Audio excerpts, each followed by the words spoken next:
Jadi ada Kang Kiki ya, Kang Kiki dari sama ujung burungnya di mana?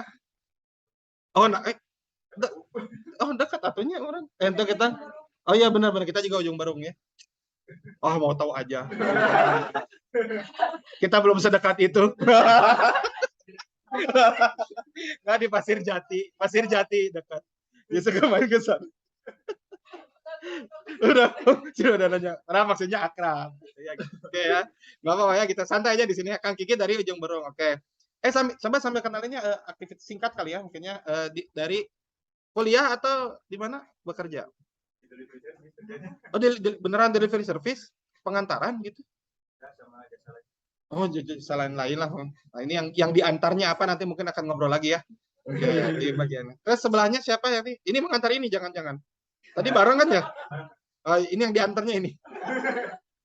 Siapa? Teteh siapa? Teh Amel dari mana? Oh, Bar. Oh, istrinya. Oh, ya Allah. Wajahnya terlalu muda. Ini benernya. Iya sih. Orang pasti nyangka kita baru daftar SMP ya gitu ya. Tapi ngantar anak maksudnya. Oke, nah, oh ya Allah sudah nikah keren-keren. Jadi bareng ya gitu ya. Nama kenapa apa alasannya ikut ke sini? Beneran. Oh ya Allah. Kita belum sedekat itu.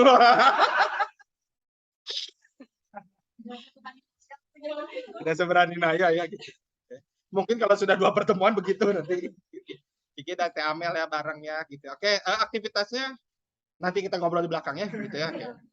Ada tadi Teh Dewi dari mana? Kiara Condong. Baru. Kiara Condongnya di mana? Oh, teman komplek. Oh, jadi pas dikir cocok, kok ngikutin saya terus gitu ya? Kabur loh, kok sampai kilogram sampai sini? Ternyata emang se-event. Diikutinnya gitu ya. Oke. Terus ada siapa lagi? Teh Fatia dari mana Teh Fatia? Di Cimahi ya. Di mana Cimahinya? Oh, di daerah apa namanya Teh? Gandapura ya? Oh, di lantai 2-nya. Di lantai. Pasar atas. Pasar atas. Di daerah? Oh, nggak tahu saya mah. Kalau Mas Joli. Tapi semua yang tadi disebut itu semua tempat tinggal saya gitu. Sekarang di Ujung Berung. Dulu di Kircon, TT, nah Jalan Layang. Dulu saya di Cimahi di situ di Sangkuriang. Jangan-jangan yang berikutnya di kolong gitu. Jangan yang berikutnya juga itu adalah masa depan kita nanti mungkin. Oke ya. Oke, di mana ya gitu ya. Mangga. Iya betul atau. Udah masa Tihang itu kan mungkin. Udah tadi ya gitu ya.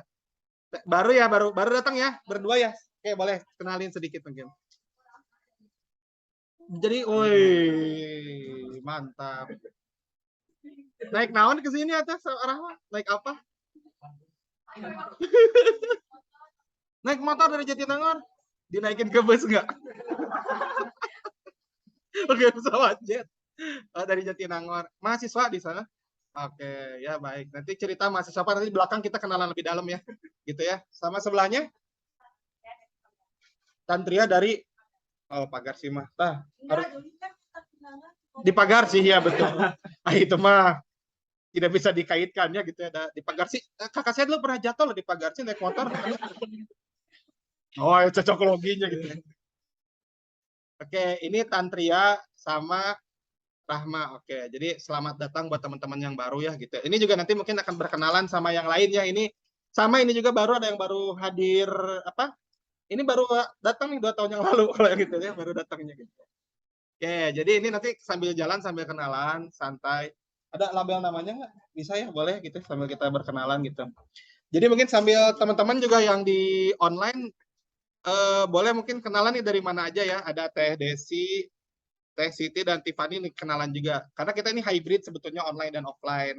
Karena ternyata memang kebetulan kita jelasin sedikit mungkin tentang Productive Community ya. Itu komunitas dari Productive School yang memang dulu sih sebelum ada Productive School kita bikin komunitas juga namanya apa nih? Emai? Jomblo Produktif ya namanya itu. Ya ini ada beberapa teman-teman jadi mungkin yang udah agak lama. Nah, cuman ya seiring berjalan waktunya sayanya nikah gitu. Ya sudah mulai tidak relevan, sudah mulai irrelevan dengan komunitasnya. Tapi akhirnya ternyata apa yang dikejar di sana kita kejar juga di sini bisa. Jadi kita bikin juga namanya produktif community. Ini goalsnya sebenarnya ngumpulin orang-orang yang ingin belajar tentang pengembangan diri lah sebenarnya umum ya gitu ya. Ya ngobrol lah nanti cerita-cerita apa kalau ada ini gitu. Jadi bukan seminar ya ini ya gitu. Bukan seminar 2 minggu bukan gitu. Makanya topik-topik yang dibahas mungkin lebih ke keseharian ya. Apa yang terjadi dan apa yang dirasakan gitu. Oke, oh ini ada Teh Siti juga. Assalamualaikum, saya Sunia dari Depok. Mohon maaf selama pertemuan akan pasif karena sedang bekerja. Oke, tidak apa-apa ya. Dimaafkan teman-teman? Dimaafkan. Oke, baik. Nah ini nanti ada label nama, silakan ditulis ya sama teman-teman semua, biar ditempel, biar tahu nanti ini namanya siapa gitu. Kalau pengen makin kelihatan, tempel di wajah gitu di sini. Gitu. Buat yang belum kenal, mungkin saya juga perkenalan. Nama saya Coki, selaku founder juga dari Productive School, juga sekarang sebagai seorang life coach, juga praktisi talent mapping, bareng sama istri saya di sana, juga praktisi talent mapping. Dadah-dadah dulu. Nah, itu ya. Dan juga, mana anak saya mau hilang? Oh, lagi makan. Gitu. Oke, baik. Jadi hari ini mungkin kita akan ngobrol-ngobrol tentang salah satu topik ya. Gitu. Ada yang tahu mungkin hari ini topiknya apa? People pleaser. Hah? People pleaser. People? Pleaser. Judulnya ada yang tahu nggak apa? Ingat tahu nggak judulnya apa? Ada di grup. Oh, ada di grup ya gitu ya. Langsung dibuka. Nggak, ini mah nggak bener juga nggak apa-apa ya. Ya akan membahagiakan seluruh isi dunia. Oke. Oke. Baik, sebelum kita mulai lanjut ya teman-teman semua yang offline maupun online, mari kita doa bareng dulu, doa bersama agar agenda kita selama hari ini itu bisa bermanfaat, semua waktu yang kita luangkan itu bisa berkah juga, dan semua ilmu yang kita dapatkan bisa diaplikasikan dalam kehidupan sehari-hari. Berdoa dipersilahkan.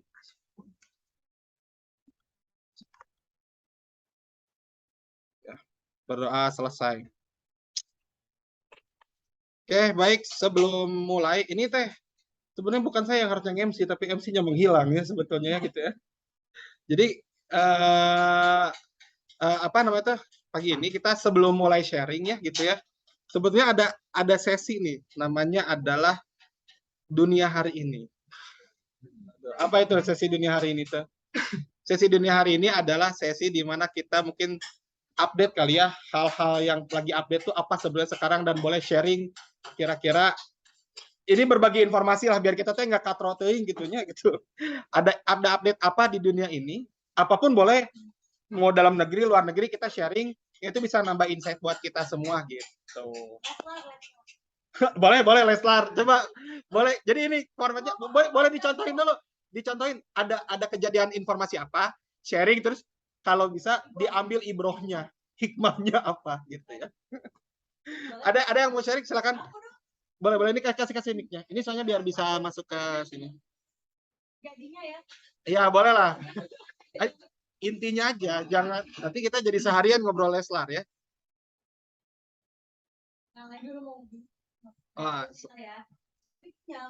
Enggak, emang nggak apa-apa, nggak masuk ke ini, tapi nggak nyala ke sana. Bisa sih. Jadi, ya sok. Kan kemarin-kemarin tuh sempat ramai ya tentang Leslar lah ya. Nah, cuman ini menarik banget. Waktu di awal-awal kan ngikutin tentang gimana kejadian Leslar, karena menarik aja gitu, selalu ada di FYP. Biar kayak anak-anak zaman sekarang gitu ya. Jadi suka muncul terus di grup-grup aku secara pribadi ya, grup pertemanan tuh membahas tentang Leslar itu gitu. Jadi ya tertarik untuk ikutin gitu.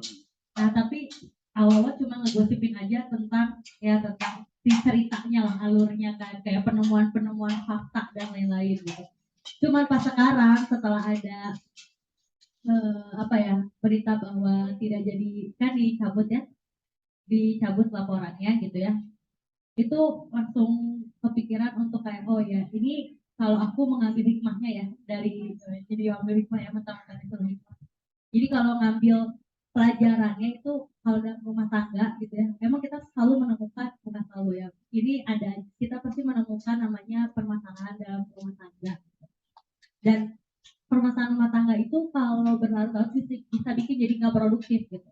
Ya memang salah satunya itu harus ada yang mengalah, dan yang menjadi pelajaran di cerita Leslar ini adalah tidak perlu, menurut aku ya, kita perlu kasih ruang untuk diri sendiri atau jeda sejenak gitu ya. Jadi bukunya mentor kita untuk berpikir ulang gitu, apakah memang permasalahan ini tuh emosional atau permasalahan ini tuh bisa diselesaikan dengan pihak ketiga ya, misalnya kayak orang tua atau misalkan ada pihak lainnya, atau memang ini bisa dibicarakan berdua gitu. Jadi antara satu, kalau sama diri sendiri itu kan memaafkan ya, artinya kayak oh yaudah ini mungkin emosi sesaat gitu kan, ya perlu diri sendiri untuk memaafkan dan lain-lain. Tapi kalau sama pihak ketiga berarti complicated ya, perlu ditengahi gitu. Yang ketiga adalah apakah ini perlu namanya dibahas berdua saja. Nah ini, nah menurut aku yang paling ini adalah aib. Jadi menurut aku aib itu salah satu permasalahan dalam rumah tangga yang tidak perlu di-share menurut aku. Apapun konteksnya lebih baik dijaga, dan kalau bisa sih itu sangat benar-benar dijaga, sangat baik di lingkup keluarga atau diri sendiri lah, atau pasangan gitu. Karena tadi kita tidak tahu ya apa yang terjadi ketika itu menyebar gitu. Bisa jadi itu menjadi role model yang tidak baik bagi orang lain. Jadi orang lain itu udah mengambil kesimpulan dari aib tersebut gitu, padahal mungkin belum tentu benar ataupun belum selesai dengan ceritanya gitu. Nah, karena sekarang sudah besar dan sudah jadi role model orang-orang gitu kan, akhirnya jadinya orang-orang berpikir malah tak cenderung ke yang lebih negatif, padahal ternyata kan bisa diselesaikan dengan baik gitu. Jadi itu hikmahnya yang terjadi di dunia ini Dari Leslar ya. dari Leslar. Take Oke. Ya boleh tepuk tangan dulu, boleh tepuk tangan. Hal yang mungkin tidak dilakukan kalau kita kelas online ya, bertepuk tangan. Sendiri atau emotikonnya, benar ya.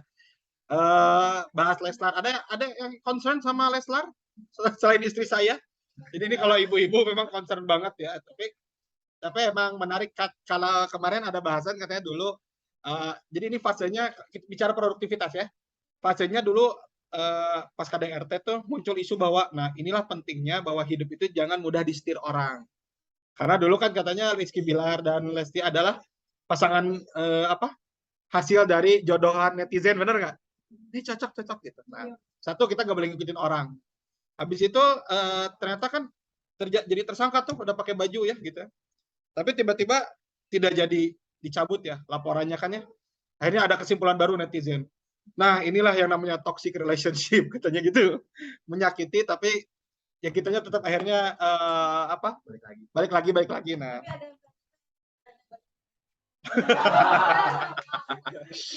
Itu mah riding the wave ya gitu. Oke, baik, itu menarik ya. Nah, yang lain silakan, ada satu lagi mungkin boleh ya yang mau sharing apa insight yang ada yang sekarang lagi rame nih gitu. Atau Raffi mau sharing yang tadi diobrolin nih, ini menarik juga. Wah, ya, Assalamualaikum warahmatullahi wabarakatuh. Waalaikumsalam. Kenalkan. Ya, jadi mungkin sekarang tuh ada concern baru yaitu resesi tahun 2023. Nah, kenapa menurut saya pribadi ini jadi concern? Karena banyak orang yang nganggap remeh lah sama hal ini gitu. Mungkin kalau ini ujung-ujungnya nggak terjadi itu ya nggak apa-apa. Cuman kalaupun ini terjadi, mungkin menurut saya itu bagusnya kita tuh lebih concern sama hal-hal yang kemungkinan terjadi. Tapi gimana ya Mas? Aduh, tadi gimana? Tadi udah dikeluarin jadi lupa ya. Ya, Sok, gak apa-apa, pelan-pelan. Tarik napas, keluarkan Bu. Kayak banyak orang-orang yang mungkin bisa dibilang kaya, yang mereka juga takut sama resesi ini, tapi kayak orang-orang yang mungkin menengah ke bawah tuh malah ngeremehin sama hal ini. Iya. Mungkin tiga hal yang kemungkinan terjadi itu dari resesi ini tuh ada kita yang semakin miskin, kita yang bisa bertahan, sama kita yang bisa memanfaatkan resesi ini untuk menjadi lebih kaya. tadi. Apa lagi ya lu? Nggak tahu, saya bukan Anda. Gimana ya? Tenang ya. Gitu. Cukup?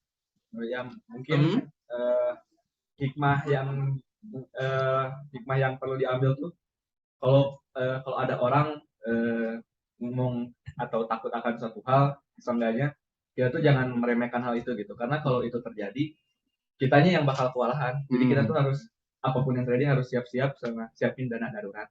Oke, baik. Kesimpulannya menyiapkan dana darurat dan itu ya, berhadapan menghadapi. Jangan meremehkan setiap peristiwa yang ada. Oke, baik.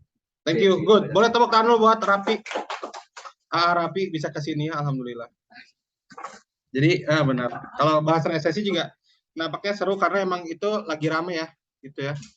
Yang di sini yang bisnis siapa? Ada yang bisnis? Selain kita berdua. Ya udah saya ngobrol sama istri saya, Bun gimana ini? Ya jadi ini resesi menarik. Semalam saya baru banget nge-host juga di salah satu platform namanya Praktikum ya, gitu ya. Dia ngejelasin tentang web developer bagaimana hebatnya dan lain-lain. Nah terus yang menarik topik isu yang diangkat adalah menjadi web developer adalah bagian dari menjawab resesi. Gitu. Poinnya bukan web developernya bukan, tapi bahwa kita perlu skill yang itu bisa berdiri sendiri, mandiri gitu. Perlu skill ya. Salah satunya tadi kan dana darurat dalam konteks dana ya. Tapi salah satu yang lain adalah harus punya skill ataupun kemampuan yang bisa kita jual sendiri dan itu tidak dibatasi oleh geografi gitu. Itu menarik tuh. Jadi maksudnya kayak kenapa web developer bisa di jawaban? Karena yang namanya resesi mungkin Indonesia terdampak tapi Singapura enggak.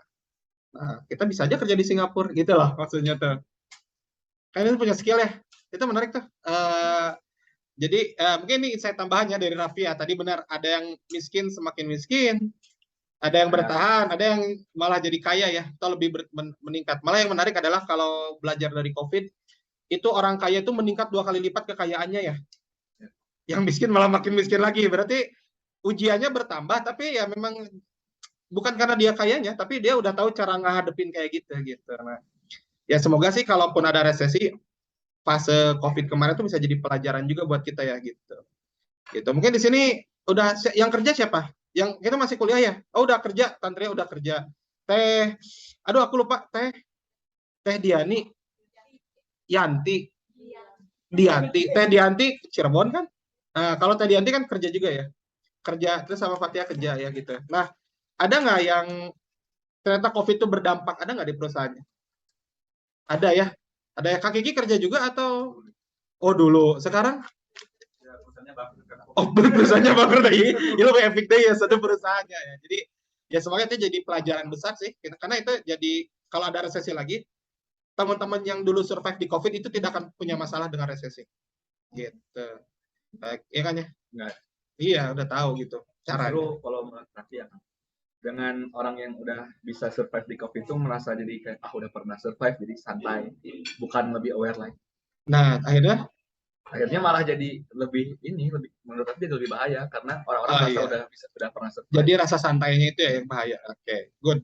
Ya hati-hati juga ya itu ya. Oke, bagus ya. Thank you. Boleh tepuk tangan dulu buat kita semua. Baik, flow games atau langsung aja? Langsung aja ya. Saya mau ngobrolin tentang namanya people pleaser. Nah, hari ini ya. Jadi tadi udah ngobrolin tentang apa sih yang terjadi di hari ini. Tapi sekarang mau bahas teman-teman semua, baik yang online maupun offline, itu ada namanya people pleaser, Bang. Jadi nanti gini, saya nggak akan, ini bukan sesi seminar ya, balik lagi, nggak akan full gitu. Nanti saya sharing sedikit, teman-teman boleh nambahin, habis itu boleh sharing cerita yang pernah dialamin, boleh nanti saling jawab gitu ya, nambahin itu silahkan. Jadi ini mah sesi apa ya kita ya, ngopi ngobrolnya gitu ya. Nah tapi saya mau bahas pembukaannya gitu. Teman-teman yang di online juga kalau mau nanya boleh ya, nanya ataupun nambahin boleh. Nah ini mah kalau di online ada slide-nya. Jadi kalian berminat untuk pindah ke online? Dikirim ke grup ya. Coba dikirim ke grup. Vivi. Udah nggak ada ya gitu ya? Nah, ya udahlah. Oke, nggak usah, nggak apa-apa lah. Nanti aja yang menyusul ya teman-teman semua lah. Oke, karena yang diobrolin sih sebenarnya nggak perlu banget slide. Jadi hari ini topiknya namanya people pleaser. Ada yang pernah dengar Ada yang baru dengar? Baru dengar ya Anda ya tadi. Apa itu Pernah people dengar pleasing? cuman nggak tahu. Nggak tahu. Ada yang udah tahu? Udah tahu? Ya udah tuh. Ayo udah. Oke, baik ya. Jadi hari ini judulnya kan akan kubahagiakan seluruh isi dunia. Oke, pertanyaan ini kita bahas gini. Pernah nggak dalam hidup gitu ya? Siapa? Janji-janji. Dukung saya jadi wali kota Bandung 2027. Nggak ada pemilihannya teh ya. Pernah nggak dalam hidup teman-teman kayak gini? Dimintain tolong sama orang, terus akhirnya kita nggak bisa nolaknya. Pernah nggak? Sering nggak? Siapa aja yang pernah? Selain saya. Ya, karena saya juga pernah ngalamin itu. Pernah nggak? Pernah ya gitu ya. Jadi kayak kita dimintain tolong, kita akhirnya ngelakuin itu karena kita nggak enak untuk nolaknya gitu. Atau pernah nggak dikasih amanah, amanah tapi kita juga nggak bisa nolaknya. Kalau minta tolong kan kerjaannya. Ini mah amanah gitu. Dikasih amanah, ataupun gini, amanahnya jangan yang bentuknya jabatan lah. Orang tua aja. Kamu kalau bisa sekolahnya di sini lah. Kamu berkarirnya di sini, pernah nggak? Ya. Atau mungkin kayak saya ya, disuruh jadi PNS. Pernah ada? Relate Anda ya? Relate. Jadi PNS nggak? Ini mah tuh bahaya tuh ya gitu. Nah, jadi kita mungkin sering ya kayak gitu, terus kita nggak enak. Ternyata memang ada fenomena itu, di mana ada orang yang nggak enak untuk menolak sesuatu. Nah, ternyata efeknya apa sih sebetulnya gitu ya? Nah, ada orang-orang yang kalau dimintain tolong, dia akan secara default itu ngomong apa? Kalau dimintain tolong kayak, saya minta tolong dong, ini bisa nggak? Jawabannya apa defaultnya? Ya siap. Ya, siap, bisa. Nah, ada orang-orang kayak gitu. Yes, man, ya gitu. Oh, kayak gini. Siap, siap. Not gitu. Tapi itu yang kelihatannya. Tapi di hatinya bergejolak. Sebentar, saya nanya dulu ke teman-teman mungkin online atau di sini ya gitu ya. Ingat nggak kapan terakhir kali melakukan sesuatu tapi sebenarnya nggak ingin melakukan itu? Pernah nggak? Ada nggak teman-teman? Apa coba? Boleh di-sharing 1-2 mungkin. Ada nggak? Atau nggak ada? Sebenarnya nggak ada. Teman-teman nggak punya pengalaman itu. Lupa. Apapun gitu. Kayak misalnya disuruh dimintain tolong gitu. Sebetulnya kita nggak mau, tapi akhirnya ya udah deh kerjain lah gitu. Atau nerima dulu, tapi habis itu kenapa diterima ya? Kenapa nggak bisa? Oh, coba apa? Coba gimana? Coba Ibu cerita. Coba. Biar masuk ke sini, biar masuk ke Zoom. Silakan. Dulu waktu jadi ini aku terus yang ngomong ya, jadi malu. Nggak apa-apa ya. Dulu itu kan di Kerawanan tuh pernah ditunjuk jadi project manager ceritanya. Itu pertama kali banget tiba-tiba disuruh bikin dokumentasi tentang kebencanaan Ya. gitu. Itu benar-benar di luar bidang, benar-benar tidak di bidang itu walaupun menjadi relawan, tapi kan dulu memang ya relawan aja gitu. Nah tiba-tiba diminta sama seniornya di relawan gitu. Mau nolak tapi gak bisa karena memang gak pernah nolak gitu. Jadi kayak iya deh gitu kayak iya, soalnya dia kayak ini menarik banget kalau buat dan mereka kamu tuh kayak jago banget. Kita kan kayak percaya diri nggak percaya diri gitu kan, ya udahlah diterima tapi ternyata emang nggak ada, mungkin baru pertama kali gitu, jadi nggak ada kemampuan di situ ya, sempat kabur juga beberapa bulan pura-pura lagi tesis tapi sebenarnya kabur. Cuma udah gitu ya kembali lagi sih karena ternyata memang nggak bisa ditinggalin, ternyata udah tanggung jawab gitu kalau ya kayak gitu. Oke, baik ya. Thank you ya. Tapi jadi ya boleh dicek di YouTube-nya Korpos. Ada film apa? Kayak yang lain ada mungkin? Pernah nggak jadi sesuatu? Boleh sekarang yang lain. Sok, selain itu. Ya, pengalaman apa? Ini mungkin minggu lalu.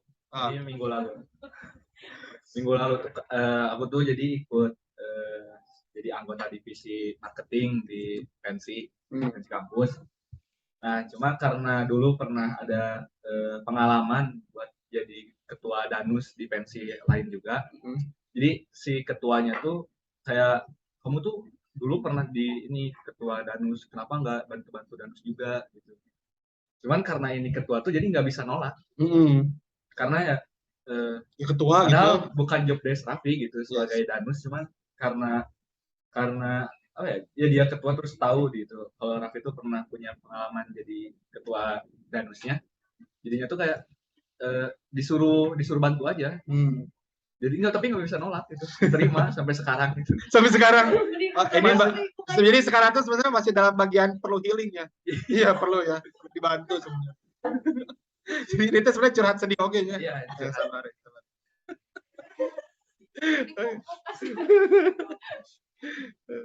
mungkin segitu. Oke baik ya. Nah yang lain mungkin boleh silakan ya. Ya saya silakan. Masak silakan. Berarti apunten ya. Ini menarik ya. Mungkin punya pengalaman apa nih yang kayaknya kita nggak bisa nolak atau gimana? Mungkin kalau misalkan pengalaman tuh yang paling misalkan waktu semester semester 2 aku sempat magang startup gitu. Yeah. Sampai akhirnya dikasih kepercayaan buat jadi supervisor gitu di sosial media optimizer. Nice. Nah cuman karena ditawarin ya udah aku coba aja gitu. Karena bukan basic, bukan skillnya di situ. Aku tuh disuruh bikin KPI, SOP, segala macam. Aku nggak tahu itu apa, karena kondisinya masih maba juga kan gitu. Terus kayak ini apaan gitu. Terus sama apa ya kalau bahasanya, mungkin atasannya tuh dimarahin terus gitu kan. Kok kamu kayak gini deh gitu. Sampai akhirnya overthinking dari situ. Tapi kan emang sih pengen kabur gitu ya. Tapi nggak bisa, soalnya rasa tanggung jawab gitu. Ya itu paling parah sih. Ya, itu. Pernah ya gitu. Oke, baik. Mungkin ada yang ngalamin ya. Ini saya ada satu isu ataupun kasus yang mungkin teman-teman mungkin pernah rasakan ya gitu ya. Didatengin MLM pernah? Pernah nggak? Dari awal kita tahu ini MLM. Dari awal kita tahu saya tidak akan beli itu. Tapi seberapa lama teman-teman bertahan untuk mendengarkan itu? Pernah nggak? Ditungguin gitu, dibikin meeting juga, ya ayo, ya udah dengerin gitu. Pernah nggak? Nah, siapa aja pernah ini nggak pernah pengalaman ketemu itu MLM siapa aja? Nah, langsung nolak atau enggak? Propolis. Langsung nolak. Yang nggak nolak, nah, yang lama akhirnya endingnya nolak siapa? Tantria gimana? Boleh cerita nggak gimana pengalaman? Kenapa nggak langsung nolak? Oh, kirain seru. Tapi kan seru kan?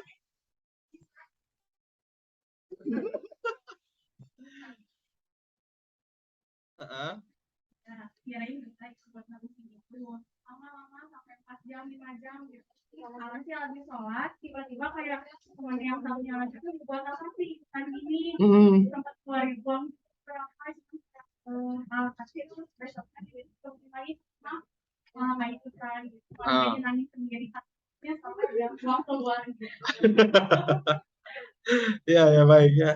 Nah, jadi itu yang ya itu salah satu bentuk kenapa akhirnya itu salah satu bentuk dari people pleaser sebetulnya. Bagaimana kita itu mengiyakan dulu dan kita tidak langsung menolak karena kita takut menyinggung, nggak enak gitu ya. Duh nanti kalau saya tolak nanti dia sakit hati dong. Yaudah deh.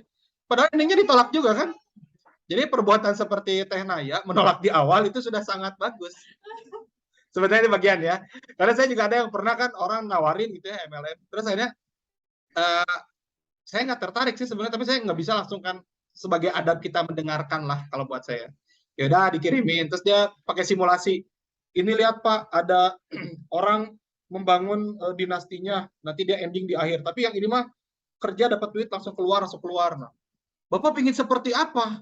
Bapak ingin seperti ini membangun pipa atau ingin langsung namanya pipo ya? Atau langsung dapat duit langsung mengeluarkan uang namanya embro ini orang kayaknya misalnya kayak ember gitu. Dia teh kalau pipo tuh kayak pipa. Jadi dia kayak bikin sesuatu airnya mengalir gitu loh. Ini ada istilahnya gitu ya. Sebenarnya dia mau ngarahin kayak yang pipa gitu loh. Biar saya tuh ya bener ya kita harus membangun. Nah ini Pak MLM jawabannya kayak gitu loh. Tapi buat saya enggak kan. Saya tahu jadi menurut saya mah kerenan si Embro ini banyak duitnya. Langsung keluar kita nikmati sekarang. Cuman harus di manage uangnya. Nah, Embro ini nggak belajar financial management. Jadi saya akan belajar financial management. Oh gitu ya. Kasihan lah gitu ya. MLM ke saya kasihan lah pokoknya. Yang nipu aja kasihannya. Pokoknya mah kayak kayak tawaran dari bank, telepon. Pernah nggak didengerin? Padahal kita udah tahu nggak mau gitu ya. Nah, itu salah satu bentuk kita people pleaser. Jadi people pleaser itu intinya adalah kita senang untuk menyenangkan semua orang, berharap itu tidak menyinggung. Nah, ternyata itu terjadi dan banyak gitu. Saya nggak tahu apakah itu karena budaya kita atau gimana polanya, tapi itu ternyata terjadi di kita. Ada banyak dan mungkin pernah mengalami itu. Nah, apakah sekarang masih atau enggak? Ya mungkin teman-teman yang ngerasain. Ada yang masih merasa seperti itu? Berusaha membuat semua orang senang? atau berusaha untuk tidak menyinggung perasaan orang lain, tapi akhirnya padahal kita tahu ya itu harusnya nggak gitu. Nah, kalau saya dulu pernah ngalamin itu sebagai ketua angkatan di fakultas ya dulu ya. Jadi hampir semua orang saya coba senangkan. Sampai ada orang yang komentar, tapi saya nggak terlalu ngeh dulu ya. Bilang gini, Coki itu kalau ke orang yang ini gini, yang ini begini beda-beda gitu ya. Gitu. Terus kamu berharap semua orang tuh seneng ya Coki gitu. Itu tingkat 1 lah. Saya nggak terlalu ngerti yang saya kayak, ya menurut saya semua orang harus bahagia kan, benar nggak? Nah ternyata kenyataannya ternyata nggak bisa. Karena tidak ada satu hal yang semua orang sukai gitu. Dalam kadang-kadang kalau di dunia motivasi suka bilang ini dunia bisnis. Kalau kamu ingin disukai semua orang, jualanlah es krim. Benar nggak? Nah, menurut saya, menjualan es krim juga ada yang nggak suka. Siapa? Penjual es krim yang lain atau? Gara-gara dia jualan es krim, saya jadi punya saingan. Benar nggak? Jadi nggak ada sebenarnya di dunia ini yang mutlak semua orang suka. Gitu. Cuman ini kita nggak ngeh. Karena kita nggak tahu kenapa kita merasa harus semua orang tuh senang sama kita. Kayaknya kalau ada orang nggak suka tuh nggak boleh gitu. Nggak tahu ya, mungkin juga kita diajarin gitu ya. Nah, cuman sebelum kita masuk, saya mau coba kita ya teman-teman semua gini kenalin people pleaser itu seperti apa polanya. Nah, ada 8 cirinya sebetulnya. Coba cek ini bagian dari teman-teman nggak ya? Salah satunya cobain ya. Kalau ada yang merasa contreng 1, contreng 2 ya gitu. Jadi gini. Oh, bukan kuis ini mendeteksi diri. Poin tertinggi dapat momen untuk evaluasi. Ya gitu ya. Oke. Yang pertama nih adalah yang pertama gini. Ciri people pleaser itu adalah susah nolak request orang lain. Nah, itu yang pertama tadi ya. Gitu ya. Ada nggak yang merasa seperti itu? Ada nggak? Coba acungkan yang merasa susah nolak ya. Ini nggak usah dicatat ya, nggak usah dicatat, tenang gitu ya. Bisa di kuis.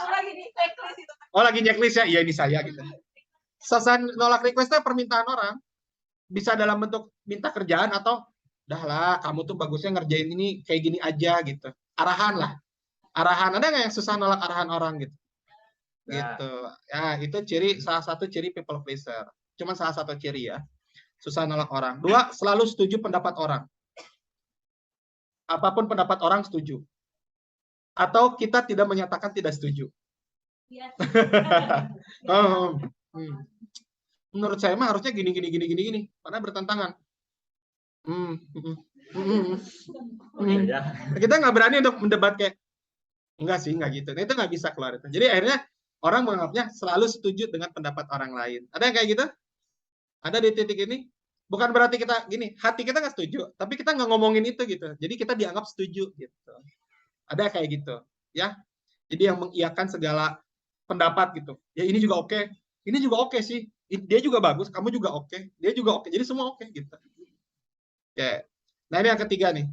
Seringkali merasa bertanggung jawab atas perasaan orang lain. Misalnya gini ya, gitu. Aduh, kalau dia gitu kan nanti nggak enak dong. Aku jadi harusnya, nah kayak MLM. Kalau aku nolak kan nanti dia sakit hati. Aduh, aku kan kasihan kalau dia sakit hati. Nggak bisa, aku harus jaga perasaan dia. Nah, kayak gitu. Pernah nggak kayak gitu? Bertanggung jawab atas perasaan orang lain gitu. Bahkan dalam beberapa hal, kalau ini kasus ekstrimnya adalah misalnya ada orang berpasangan. Laki-lakinya nggak benar misalnya. Perempuannya merasa bertanggung jawab harus memperbaiki orang ini sampai selesai. Menyelesaikan masalah-masalah si laki-laki ini. Tapi bukan dalam konteks membangun pasangannya. Menyelesaikan masalahnya dan merasa bertanggung jawab atas hidup orang tersebut gitu. Nah, tapi yang repot adalah si laki-lakinya ini tidak minta dibenerin hidupnya gitu. Tapi si perempuannya bela-belain bener. Kenapa kamu tersenyum sama pengalaman ini gimana? Ada. Oh, ada ya. Kukira ya gitu. Nah, ini sering. Jadi orang people pleaser akan memberikan beban kepada hidupnya sendiri, beban-beban yang tidak perlu dibebankan sebetulnya. Itu sering kejadian. Kebayang nggak maksudnya? Dia membebani beban-beban yang sebenarnya tidak perlu dibebankan. Maya sampai nangis ya, sedih ya. Ada yang pernah mengalami itu atau melihat itu? Kalau mengalami, gitu ya, gitu. Nah, itu yang ketiga. Yang keempat adalah tidak senang dimarahi, tapi senang dipuji. Jadi kalau dimarahin orang atau ada potensi konfliknya nggak suka. Gitu. Hah? Emang ada orang yang dimarahi? Ya, secara konteks mungkin lebih ke biasa aja kalau dimarahi. Jadi lawannya tidak senang adalah biasa saja, karena nggak ada yang senang dimarahin. Marahi aku gitu. I don't want peace, I want problems, gitu kan ya. Kalau di meme kan gitu ya. Kenapa kamu menikahi dia? I don't want a peace, I want problem. Jadi nggak seneng dimarahin, maksudnya dalam konteks itu, kalau marah nggak mau deh, menghindari banget untuk dimarahi gitu. Jadi kalau ada potensi dimarahin, mending saya ngikutin aja apa kata dia daripada saya dimarahin. Ngerti nggak maksudnya? Bukan dimarahin karena yang dilakukan kita, tapi kayak kita ngikutin karena dia udah request sesuatu, aduh daripada dia marah, saya ikutin deh request dia walaupun nggak sesuai dengan pikiran. Misalnya ya, konteksnya nggak kecil lah, yang gede, pemilihan karir. Daripada ibu saya atau bapak saya marah, ikutin aja permintaannya, padahal nggak sejalan. Bisa kayak begitu. Terus senang dipuji. Nah, senang dipuji mah kita, itu perasaan ya, perasaan yang dirasakan. Itu yang keempat. Sampai 4 ini, teman-teman merasa 4-4-nya? Berapa? Ada yang enggak, ada yang iya, ada yang enggak ya? Oke, enggak masalah. Kita lanjut dulu ya. Yang kelima, minta maaf pada hal yang tidak perlu. Nah, ada orang yang bentar-bentar minta maaf. Ada kalian bentar-bentar minta maaf? Padahal minta maafnya bukan karena kesalahan kita gitu. Dan kita yang ditabrak. Maaf gitu ya. Maaf saya ketabrak. Kita terzolimi. Maaf saya terzolimi gitu. Jadi ada hal-hal kayak people pleaser tuh minta maaf pada hal yang tidak perlu. Dan dia selalu bentar-bentar minta maaf. Ini gini, ini bukan tidak boleh ya, tapi ini adalah tanda. Oh. Nah ini makanya ini tanda sebetulnya. Jadi nggak gini, berarti ini jelek dong? Enggak. Kalau saya suka minta maaf, ini salah satu tanda people pleaser. Tapi benar nggak saya people pleaser? Coba dicek yang lain tadi. Bisa jadi kita memang sering minta maaf karena kita tuh ikut kajian Agim tentang dahsyatnya memaafkan dan meminta maaf. Meminta maaf. Kalian nonton Bajai Bajuri? Ngalamin? Katanya nggak ngalamin? Nggak ada? Yang online kalian tahu Bajai Bajuri Pomina? Maaf. Yang maaf. Benar-benar maaf. Ya, benar. Saya aja nggak kepikiran ya. Jadi benar. Jadi minta maaf itu belum tentu people pleaser, tapi itu salah satu tanda. Nah, itu kan nanti harus lihat ciri yang lain ya. Ya bisa jadi tadi ya gitu ya. Dengar cerita sahabat yang hidupnya tuh dimuliakan karena suka memaafkan gitu ya. Ya mungkin ya. Jadi suka minta maaf gitu. Itu cuma tanda, bukan buat judgement, penilaian sekali aja. Yang ke-6 itu dia sering nyalahin diri sendiri. Kalau ada apa-apa, dia bilang ini salahnya saya gitu. Ini saya yang salah gitu. Kenapa ya di keluarga aku tuh begini? Ini masalah aku sebagai anaknya. Kenapa di perusahaan gini? Ini mah aku gitu ya. Misalnya gitu ya. Kenapa ini perusahaan itu ada yang ngerampok? Ini mah aku sebagai security lalai. Ya, itu memang benar. Memang salah dia gitu ya. Tapi ini mah yang tidak salah dia menyalahkan dirinya. Kan suka ada tuh yang bukan salah dia nyalahin dirinya gitu. Misalnya tiba-tiba ya gini. Adiknya melakukan sesuatu, keluarga nih, adik melakukan sesuatu. Ini tuh karena aku menjadi kakak yang tidak benar. Padahal ya karena adiknya aja gitu yang sebetulnya nggak ada kaitannya. Nggak ada kewajiban kita gitu loh. Maksudnya yang ngingetin tapi bukan kita utamanya gitu. Kita ikut-ikutan gitu. Misalnya di kantor ada kejadian gitu. Atau di komunitas gitu kejadian. Ini teh salah aku nggak ngingetin dia misalnya teh. Ya padahal emang dia sendiri misalnya yang intinya kan. Nah tapi ini teh keseringan gitu. Jadi berlebihan lah menyalahkan gitu. Terus yang 2 terakhir, pingin bantu tapi nggak mau dibantu. Selalu pingin bantu orang, tapi ketika dibantu, nggak usah, nggak apa-apa. Karena takut merepotkan. Karena takut jadi nggak enak orang itu. Mungkin ya, sesekali. Thomas kayaknya ini defaultnya lah, spontannya seperti itu. Nggak mau dibantu. Kalau sesekali nggak mau dibantu, ya mungkin selama itu dalam kontrol kita ya. Kita tahu kenapa nggak mau dibantu, mungkin nggak apa-apa. Tapi kayaknya kalau terus-terusan nggak mau dibantu, pikirnya sendiri terus, nah itu mungkin bagian dari people pleaser. Karena gini, merasa bahwa kalau orang bantuin kita, dia repot. Sehingga nanti orang nggak bahagia. Nah, ngerti nggak? Benar nggak? Jadi kayak, janganlah, saya takut ngerepotin, nah kamu mah santai aja, relax aja gitu loh. Gitu. Lalu yang terakhir, ini nih yang menarik nih. Orang lain dulu, baru diri sendiri. Jadi orang-orang people pleaser, itu dia akan fokus membahagiakan orang lain dulu. Itu yang paling pertama. Baru habis itu diri sendiri. Jadi prioritinya adalah orang lain, baru kita. Itu tuh secara spontan apa image aja? Oh, hui. Itu secara spontan. Untuk nggak ada yang tahu. Untuk secara spontan atau? Image aja apa Tapi sebenarnya dia tahu kalau kita kayaknya Oke, ngerti. Jadi itu tuh terkontrol atau tidak terkontrol ya. Jadi saya otomatis kayak gitu atau enggak? Ya kalau orang people pleaser berarti otomatis hitungannya. Kayak dia nggak menyadari itu, kayak dia bahkan tidak bisa membandingkan ini orang lain atau diri sendiri gitu. Bagi dia mah apa yang merasa itu penting duluan. Nah, yang diduluin itu orang lain padahal beda. Ada orang yang membangun image, dia mendahulukan orang. Apalagi misalnya menjelang pemilu. Bisa jadi kan? Nah ini contoh ya gitu. Maksudnya ketika orang ada keinginan, ada kebutuhan, terutama pemilu karena itu paling kelihatan bahwa dia akan mengimage-kan. Hah? Maksudnya nggak dilempar gimana? Ngerti. Nah, gitu. Ngerti nggak, Vi? Dijelasin dulu sedikit dong. Maksudnya dilempar. Oh, Tuh, ngerti. Tapi nggak ada bisa ada tukang bakso. Nggak ada feel-nya gitu. Nggak, sudah. Bisa ada tukang bakso. Memastikan dulu. Nah, saya memastikan ada suara HT tadi. Ada suara HT bisa. Oke. Jadi mendahulukan orang lain baru diri sendiri itu ya betul secara otomatis. Misalnya kita punya keinginan, tapi orang lain minta tolong, nah kita duluin orang itu. Gitu. Dalam konteks ini menarik ya. Kalau di talent mapping juga ada istilahnya apa? Mendahulukan orang lain dibanding kita. Salah satu belief, ada nama bakatnya, responsibility. Jadi kalau di TM itu di talent mapping ada istilahnya dia bakat-bakat netral sebetulnya. Cuman kalau nggak ngerti cara pakainya bisa kayak gitu. Terus dahuluin orang baru mikir diri sendiri.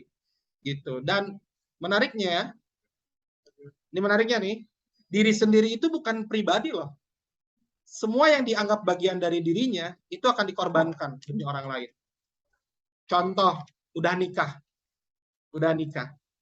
Kita janjian nih misalnya ya, jalan bareng yuk, misalnya sama pasangan sama keluarga, ayo. Tiba-tiba ada yang request orang lain atau kantor. Tetap, ya udah, gak jadi. Mohon maaf ya. Ngalamin kan? Futsal itu keluarga itu kan kalau bapaknya sehat, iya ngalamin. Benar. Misalnya kayak gitu. Saya tidak memungkiri ya, futsal misalnya. Berapa banyak orang-orang yang mendahulukan misalnya ajakan orang lain. Dia bukan karena hobi-hobinya banget, itu ajakan orang misalnya. Jadi kan diajakin orang nggak enak. Gitu ya. Padahal diajakin orang ya misalnya, nih futsal nih anak futsal ya. Kang Kiki main futsal, jangan diajak ngobrol. Jadi gue loh ya gara-gara main bola doangnya gitu. Jadi misalnya ya hobi atau apa gitu kita diajakin temen nongkrong, kalau udah punya janji sama keluarga misalnya. Tapi ini kita keluarga nanti dulu. Karena keluarga udah jadi bagian dari diri kita. Anak tuh, misal kita jadi orang tua atau kita punya orang tua tuh. Mungkin kadang-kadang kita juga jadi korbannya gitu. Karena mendahulukan ke orang lain request akhirnya kita juga jadi korban. Nah, itu bagian dari ini, mendahulukan orang lain baru diri sendiri. Jadi nggak cuma pure perorangan, enggak. Itu yang saya rasain ya. Karena pernah misalnya gini, saya juga, nah ini ngertinya kenapa penting kenal bakat. Saya senang dahuluin orang. Salah satu korbannya ya benar keluarga gitu waktu itu. Jadi bilang bahwa, Mbak kapan kita jalan-jalannya katanya gitu. Karena saya merasa yang saya lakukan juga bermanfaat untuk dunia ini gitu loh. Ngerti nggak? Saya merasa bermanfaat tapi ternyata iya ya lupa. Keluarga juga harus dipertimbangkan. Nah, jadi hal kayak gitulah. Jadi itu 8 poin tadi, misalnya dari mulai susah nolak sampai tadi mendahulukan orang lain. Sampai titik ini, berapa yang cocok sama teman-teman? Berapa? Rama berapa? 3. Oke, ada yang lebih dari 3 nggak? 5, ada 5 ya. Yang lain dari online ada? Dari 8, lebih dari 8 bahkan ya. Melebihi yang dijelaskan. Iya semuanya. Semuanya kata Desya. Beneran. Ya gitu ya. Oke, jadi ada yang semuanya, ada yang berapa nih? Semuanya kata Tiffany. Oke, ya nggak apa-apa ya. Nggak usah sedih. Tapi itu bagian dari hari ini kita bagian dari self awareness, Mak. Apa yang kita bahas hari ini mengenal diri. Menjadi people pleaser. Oh, saya bagian dari people pleaser nggak ya? Gitu. Saya termasuk orang yang selalu mendahulukan orang dibanding saya nggak? Gitu. Nah, sekarang efeknya apa sebetulnya kalau kita jadi seorang people pleaser? Ada yang mau sharing nggak? Kalau kita seringkali hanya mendahulukan orang, nggak enak nolak gitu ya. Pokoknya apa kira-kira efeknya menurut teman-teman? Mengorbankan Apa Anda? Apa yang ingin Anda jawab ya? Yang online juga boleh kalau ada yang mau sharing ya gitu. Karena suaranya keluar kok ke sini.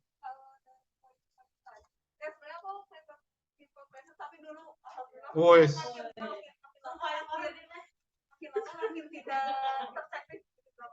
Iya. Kenapa? Karena ya capek banget Apa capeknya tuh apa sebetulnya? Boleh nggak kasih mic-nya? Sorry, biar masuk ke teman-teman. Oke. Capek banget karena ya people pleaser tuh benar-benar ingin membahagiakan orang lain ya. Sedangkan kita tuh nggak tahu juga orang lain itu tuh sebenarnya bahagianya gimana. Jadi maksudnya pertama pasti overthinking. Kan maksudnya setiap yang kita lakuin tuh kita mikirin orang lain gimana ya. Dia nyaman nggak ya? Dia oke nggak ya? Dia bahagia nggak ya? Overthinking. Terus yang kedua ya bisa jadi sampai fisik juga karena kan tadi yang misalnya kayak dimintain tolong bantuin ini dong atau kerjain ini dong atau ini dong kitanya padahal nggak bisa terus nggak yakin kan sangat fisik juga gitu. Udah gitu yang sedihnya adalah bisa jadi itu tuh semuanya ya kita capek aja dianya nggak mikirin kita sama sekali gitu bisa jadi gitu kan. Jadi kayak kalau people pleaser ya benar-benar capek diri sendiri aja. Yes, capek ya ke diri sendiri ya. Nah, thank you ya, Teiki. Boleh tepuk tangan buat Teiki ya. Survivor ya, ini penyintas. Penyintas people pleaser. Ya. Oke. Nah, ini juga menarik. Ini ada dari online ya. Kalau kata dia tadi bilang cepat burn out ya gitu ya. Mungkin tadi ngerasain ya capek banget gitu. Plus komentar dari Tiffany nih kayak tanggung jawab dan pekerjaan sendiri malah jadi terbengkalai karena sibuk dan fokus bantu orang lain. Ada yang mungkin yang ngalamin itu ya? Oke, yang lain ada yang ngerasain lagi selain yang oke, Fatia boleh cerita. Penyintas. Kebetulan tadi di checklist banyak sendiri enggak gitu kalau kan yang paling kayak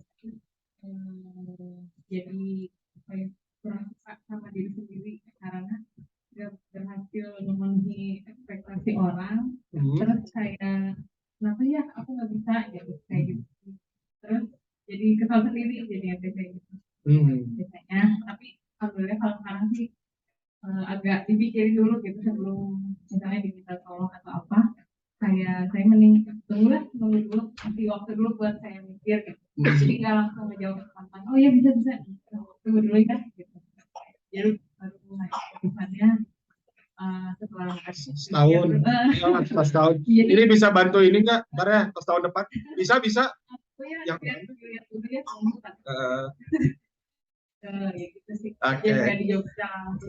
Salah satu perubahannya adalah tidak menjawab secara langsung gitu yang mengubah itu ya. Jadi ada waktu. Tetap jeda. Oke, bantu tangan buat Fatia ya. Nah, ada lagi mungkin yang lain yang merasakan seperti itu? Ya? Mending ditembak begitu, baik gitu ya.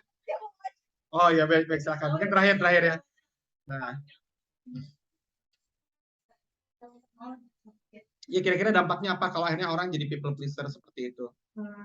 Sebenarnya berbahaya banget sih buat diri sendiri ya, yang pasti gitu. Tadi poin-poin yang sebelum disebutin, dan kalau di profesional ya di pekerjaan itu benar-benar berbahaya karena akhirnya tugas kita terbengkalai gitu kan.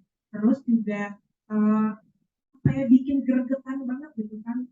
Karena ya sebagai tim mungkin kan kita udah punya tuh tugas masing-masing gitu. Tapi akhirnya ketika jadi people pleaser yang pokoknya semua harus senang, oke gitu dan lain-lain. Jadi si atasan pun jadi nggak evaluasi gitu kan kalau menurut aku ya. Karena kita ngerasa wah bisa nih gitu. Ya udah kerjain dulu, keluar dulu gitu kan. Tapi pada kenyataannya ada hal-hal yang memang tidak bisa dilakukan gitu. Jadi menurut aku sih emang apa ya nggak banget lah jadi people pleaser, hentikan itu gitu. Ya. Mantap. Ya kayak gitu aja. Oke, baik, thank you ya. Boleh tepuk tangan buat Maya ya. Nah, ini menarik nih ada dari Desti di online. Kalau menurut aku nggak apa-apa sih, ya. Karena udah terlanjur juga. Terus memang susah buat diubah sikap kita yang kayak begitu. Yang penting kita tetap berbuat baik. Nanti Tuhan sendiri yang bantu kita. Sebaik-baik manusia adalah yang paling bermanfaat bagi manusia lainnya. Kalau tidak setuju silahkan. Dari Desti ya gitu ya. Oke. Jadi ada insight yang bilang nggak apa-apa jadi people pleaser ya. Bukan pleaser sorry ya. Gitu ya. Nggak apa-apa jadi people pleaser gitu. Karena nanti kita akan dibantu juga sama Tuhan juga akan balas ya gitu. Oke. Jadi ini kita coba perdalami dampaknya apa dari hasil penelitiannya. Orang-orang yang punya jadi people pleaser itu akan mengalami kesenangan sesaat. Senang pas bantunya. Senang kan? Ya senang lah gitu ya untuk bantu orang. Tapi ketika dia bantu dan ada hal yang sebenarnya dia tidak bisa nolak itu, nah itu jadi tabungan ledakan emosi lah. Ditabung tuh, ditabung ya, tabung, tahan, sampai nanti ada triggernya untuk meledakkan itu. Apa itu? Nggak tahu. Bisa jadi mungkin gini, kan kalau namanya fase hidup kan nambah terus ya, bener nggak? Single, dulu sekolah kita nggak mikirin hidup kita kan, sekolah aja kan, yang penting kita ujian kan. Tiba-tiba kita lulus, harus mikirin hidup, harus mikirin kerja, nambah lagi. Mungkin request orang tua nggak berubah, tapi fasenya berubah. Mungkin request teman-teman atau lingkaran kita nggak berubah, tapi tanggung jawab kita bertambah. Nah, akhirnya tuh merasa bahwa, kenapa sih gitu loh? Kenapa sih minta-minta terus orang nggak mau, tapi kita juga nggak bilang nggak mau. Akhirnya meledak tuh. Ada momen itu meledak, dan hati itu nggak bisa dibohongin. Itu akan meledak dengan sendirinya gitu. Beda dengan orang yang gini, mengikhlaskan itu beda.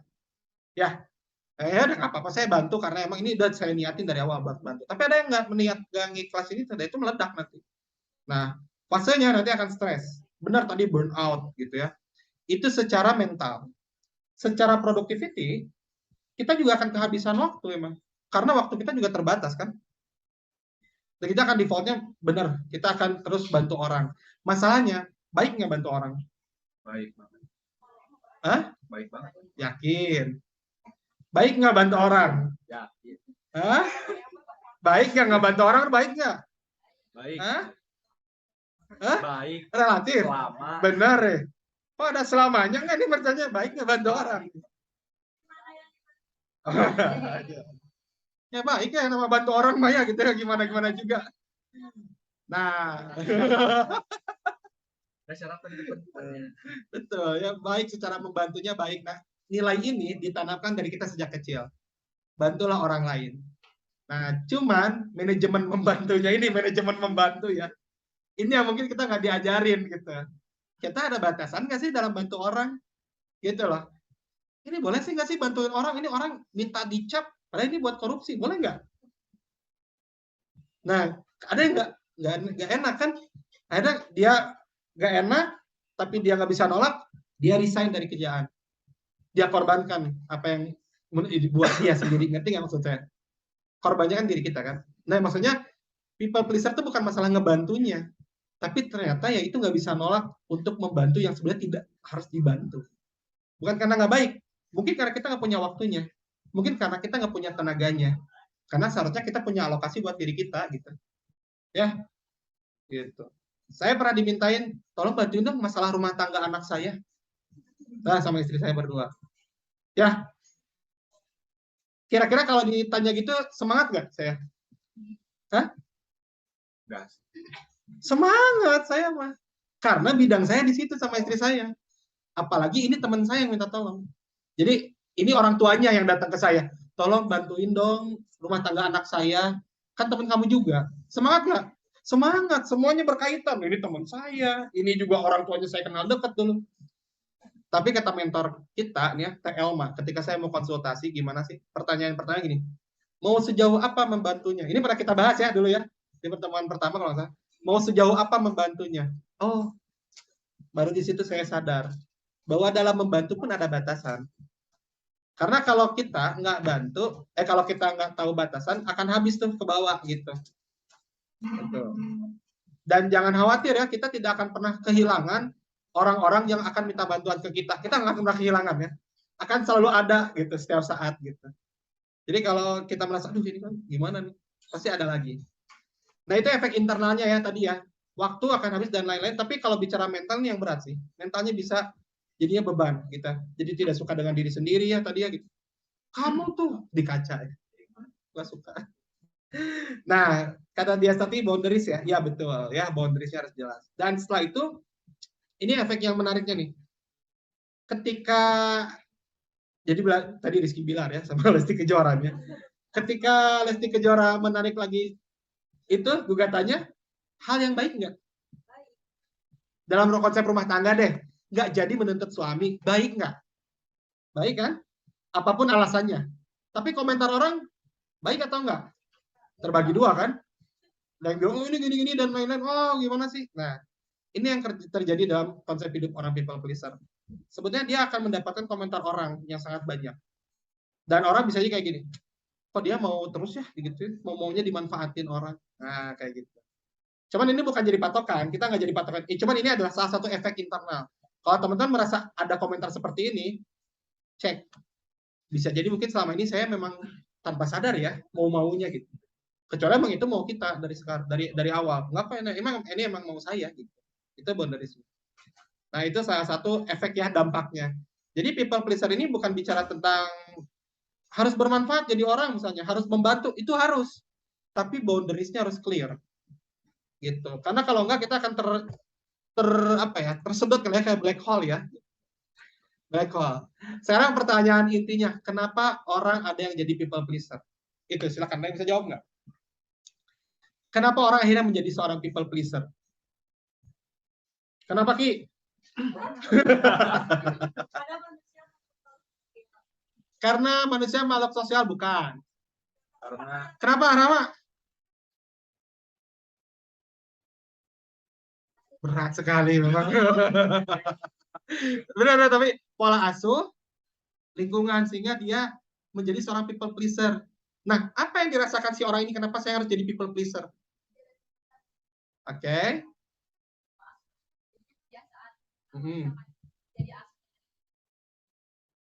Dia diasuh semenjak kecilnya kayak gitu, itu kan tanpa penolak. Terutama kalau misalkan diasuhnya tuh maksudnya di apa ya, kalau anak-anak tuh masanya gitu kan, Mantap. di umur 5 tahun kayak gitu kan, itu bakal apa ya namanya, Golden Bridge. nah itu di situ itu bakal terusan sampai akhirnya dia pun secara nggak langsung, karena dia punya sikap ini, lingkungannya itu apapun lingkungan dia bakal kepikiran atau bakal punya mindset yang kayak, oh lingkungan aku kayak gini, aku harus berbuat kayak gini. Aku harus berbuat kayak gini. Jadi si lingkungannya juga secara nggak langsung, walaupun kalau misalkan orang lain lihat lingkungannya biasa aja gitu, nggak ada sangkut-pautnya sama dia, tapi dia ngerasa lingkungannya tuh mendorong dia kayak gitu. Oke, lingkungan ya, jadi pola asuh lingkungan mendorong dia seperti itu. Oke, good ya. Thank you Rahma ya, jadi insight buat kita nih. Yang lain ada tambahan? Ini dari dia selesai lagi ya. Karena pernah ngalamin kalau nggak ada orang yang bantu saat kita butuh. Jadi karena pengalaman gak enak itu, ngerasa pingin bantu terus, biar orang nggak ngerasain hal yang sama. Jadi ngerasa kayak, aduh, saya tuh pernah loh berada di posisi itu, gak enak. Jadi akhirnya saya harus bantu semua orang agar tidak merasakan hal itu juga. Ya kan ya? Jadi people pleaser ya tadi ya, merasa bertanggung jawab atas perasaan orang lain kan? Oke. Kenapa kira-kira kenapa orang akhirnya gini, misalnya saya people pleaser, kenapa saya harus jadi people pleaser itu? Kenapa saya melakukan ini? Apa sebetulnya yang dia cari? Kenapa? Itu loh pertanyaannya. Saya bisa nebak nggak? Karena apa ini dulu? Apa? Karena kadang tuh seseorang tuh senang melihat orang lain senang gara-gara kita sendiri. Oke. Ya. Jadi karena dia merasa senang ketika dia orang lain senang. Orang lain kayak kita bantu terus mereka jadi senang gitu. Dan kita tuh kadang suka senang aja lihat orang lain senang gara-gara kita. Jadi kan, ya benar ya, karena kita juga merasa bermanfaat ya. Oke, baik. Nah, pertanyaannya, haruskah semua hal? Berat ya, gitu ya. Nah, apa yang terjadi? Jadi gini, kalau gitu agak berat kan? Benar nggak? Berarti nggak boleh dong kita bikin orang nggak senang ya, gitu ya. Harus selalu senang. Nah, jadi sebetulnya ini juga banyak tadi insight-insightnya itu betul ya, pengasuhan dan lain-lain. Tapi ada penelitian menyebutkan apa yang menyebabkan orang tuh menjadi people pleaser. Ada kebutuhan utama. Nah, tadi udah disebutin apa? Nah, yes. Jadi ternyata aku slide. Karena di slide juga ada tulisannya ya, gitu ya. Orang insecure, orang itu ya, apa yang membuat ini ya? Ketika digali, yang lebih dalamnya, orang itu selalu bantu orang, people pleaser, bukan niat bantu ya, bukan ya. Tapi ini yang jadi people pleaser, yang jadi merepotkan dirinya karena bantunya gitu loh. Jadi ini bedain ya, membantu orang dan people pleaser dua hal beda. Yang orang bantu, dia bantu karena dia baik, gitu. Dia tahu ini baik buat dia. Tapi kalau people pleaser tanpa sadar kebaikannya tuh membuat dia jadi tidak fokus pada dirinya. Nah, kenapa ada orang people pleaser seperti ini? Ternyata salah satu faktornya yang utama adalah betul tadi, butuhnya validasi diri. Butuh validasi diri. Dan itu nggak tersebutkan, nggak diucapkan. Tapi itu dirasakan. Ya, itu nggak disebutin, itu dirasakan. Ini yang dirasainnya. Kalau ada orang minta tolong ke saya people pleaser. Kalau orang itu saya tolak, wah, nanti dia kecewa dong sama saya. Nanti dia nggak enak dong sama saya dong. Wah gimana nih? Nggak bisa. Aku tuh nggak boleh terlihat begitu. Nggak boleh aku terlihat buruk. Aku tuh harus baik gitu di orang itu gitu. Tapi nggak disebutin. Itu nggak disebutin. Nggak ngomong gitu loh. Tapi di lubuk hatinya gitu. Tanpa sadar. Kalau dia ngambek sama aku, aduh gimana nggak enak ya gitu ya. Ya aku harus bantuinnya dia deh gitu. Nah itu perasaan. Kan kenapa kalau emang komentar orang gini, tadi ya di awal kita bilang ya, ada nggak aktivitas yang semua orang tuh suka? Semua nggak ada kan? Nah, kita berpikir kalau ada orang nggak suka, kita nolak dia nggak suka, kita jadi nggak enak kan? Aduh, dia harus senang juga kepada aku gitu. Jadi kita bantuin. Nah itu yang jadi problem sebetulnya. Makanya ini tanpa disadari, kalau deep inside-nya, orang yang punya people pleaser itu salah satunya adalah perlu validasi diri dari luar tanpa disadari. Sehingga dia merasa semua orang harus senang kepada saya. Jadi tapi nggak disadari. Saya juga pas mendalam ini, secara kata kayaknya orang nggak akan deh ngomong kayak gini, bener nggak? Yakin nggak? Ada nggak orang kayak, ini aku tuh karena ikut dilihat orang nggak, tapi itu dirasakan. Dirasain loh. Karena itu pun yang pas saya pikir-pikir dulu waktu saya jadi ketua angkatan, ya kan saya ketua angkatan, masa saya dianggap buruk sih? Masa saya ada yang nggak setuju sama saya? Sehingga saya iakan semuanya gitu. Saya ngerasain itu dulu ya. Ya benar juga, berarti itu kan bagian dari validasi ya. Validasinya dari luar. Beda validasi dari diri. Saya begini, mohon maaf saya tolak ya. Kamu malah nolak-nolak dan lain-lain. Nggak, karena saya tahu emang kapasitasnya segini. Nah, itu validasinya dari diri gitu. Nggak, saya mau kayak gini, ini yang terbaik loh yang bisa saya kasihkan. Penolakan. Gitu misalnya. Saya menolak kamu karena this is the best for you gitu. Nah, kalau orang yang enak nolak gimana bilangnya? Ntar ya fokus ujian dulu. Putus. Gitu ya misalnya. Jadi ada kakaannya gitu. Itu people pleaser mungkin ya gitu. Itu mah intermezzo aja. Oke, begitu salah satunya. Nah, kenapa bisa terbentuk orang yang butuh validasi? Jawaban Rahmat tadi sangat mendukung. Pola asuh. Tidak terbiasa untuk dia itu diapresiasi. Atau selalu orang tuanya bilang, nanti apa kata orang? Nah, kamu tuh harus belajar loh. Nanti apa kata orang kalau kamu jelek nilainya? Loh, gitu ya. Kenapa emang? Ya nanti kan kamu malu. Bukan malu yang saya bukan saya yang malu, ibu kali ibu yang malu sama bapak. Gitu nggak? Betapa banyak konsep ini diturunkan. Betapa banyak orang tua mengajar anak biar pintar, bukan karena biar anaknya pintar, biar anaknya tidak bodoh. Beda nggak? Karena kalau bodoh, komentar orangnya akan luar biasa, malu.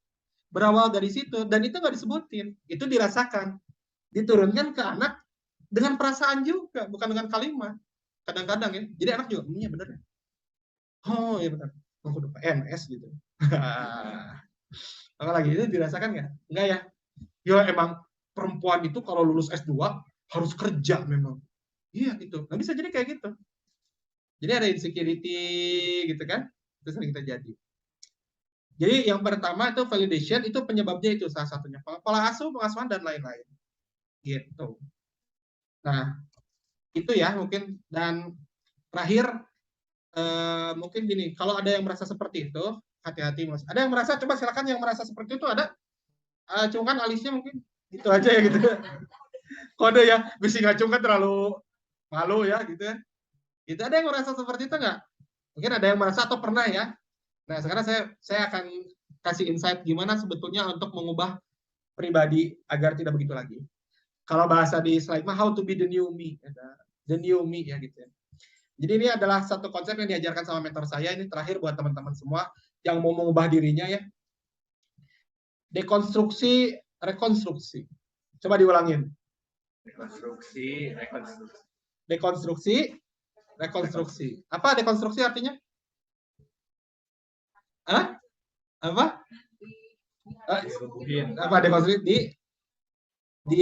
Di dekonstruksi itu ya benar, dihancurkan. Apa yang sudah dikonstruksi diulang. Jadi dihancurin. Kalau rekonstruksi? Dibangun kembali. Dibangun kembali. Apa yang dihancurkan, apa yang dibangun kembali? Mindset. Hah? Mantap. Nih, boleh minum gratis. Betul, dekonstruksi dan rekonstruksi begini. Orang kalau bilang, gimana biar cara tidak jadi people pleaser, ada dikasih tahu metode-metodenya. Ini caranya. Bukan itu yang paling pertama. Kalau mau mengubah diri, dekonstruksi, rekonstruksi itu yang pertama. Dekonstruksi adalah hancurkan dulu mindset yang sekarang ada. Kalau teman-teman masih berpikir bahwa enggak Nggak apa-apa kok jadi people pleaser. Walaupun kita kasih tahu metodenya, teknisnya, yang nggak akan berubah. Karena mindset itu masih ada. Misalnya ya, jadi maksud saya gini, kalau mindset itu masih diyakini itu yang benar, ya mungkin nggak akan berubah. Karena itu benar. Ya. Nah, kalau mau merasa ini kurang tepat, ya yuk kita rekonstruksi ulang. Jadi people pleaser itu nggak buat kita ya, buat saya terutama ya kita. Ya jangan terjadi karena itu akan banyak merusak. Jadi kalau saya kan ingin terus minta mengiyakan semua orang, boleh nggak? Enggak, itu nggak boleh. Itu nggak baik. Nah, itu namanya dekonstruksi. Oh iya benar, berarti itu nggak baik ya. Kalau dulu kan merasa baik, sekarang dekonstruksi dulu. Nah, itu harus diinikan dulu, dihilangkan dulu. Nah, yang barunya gimana, Kang?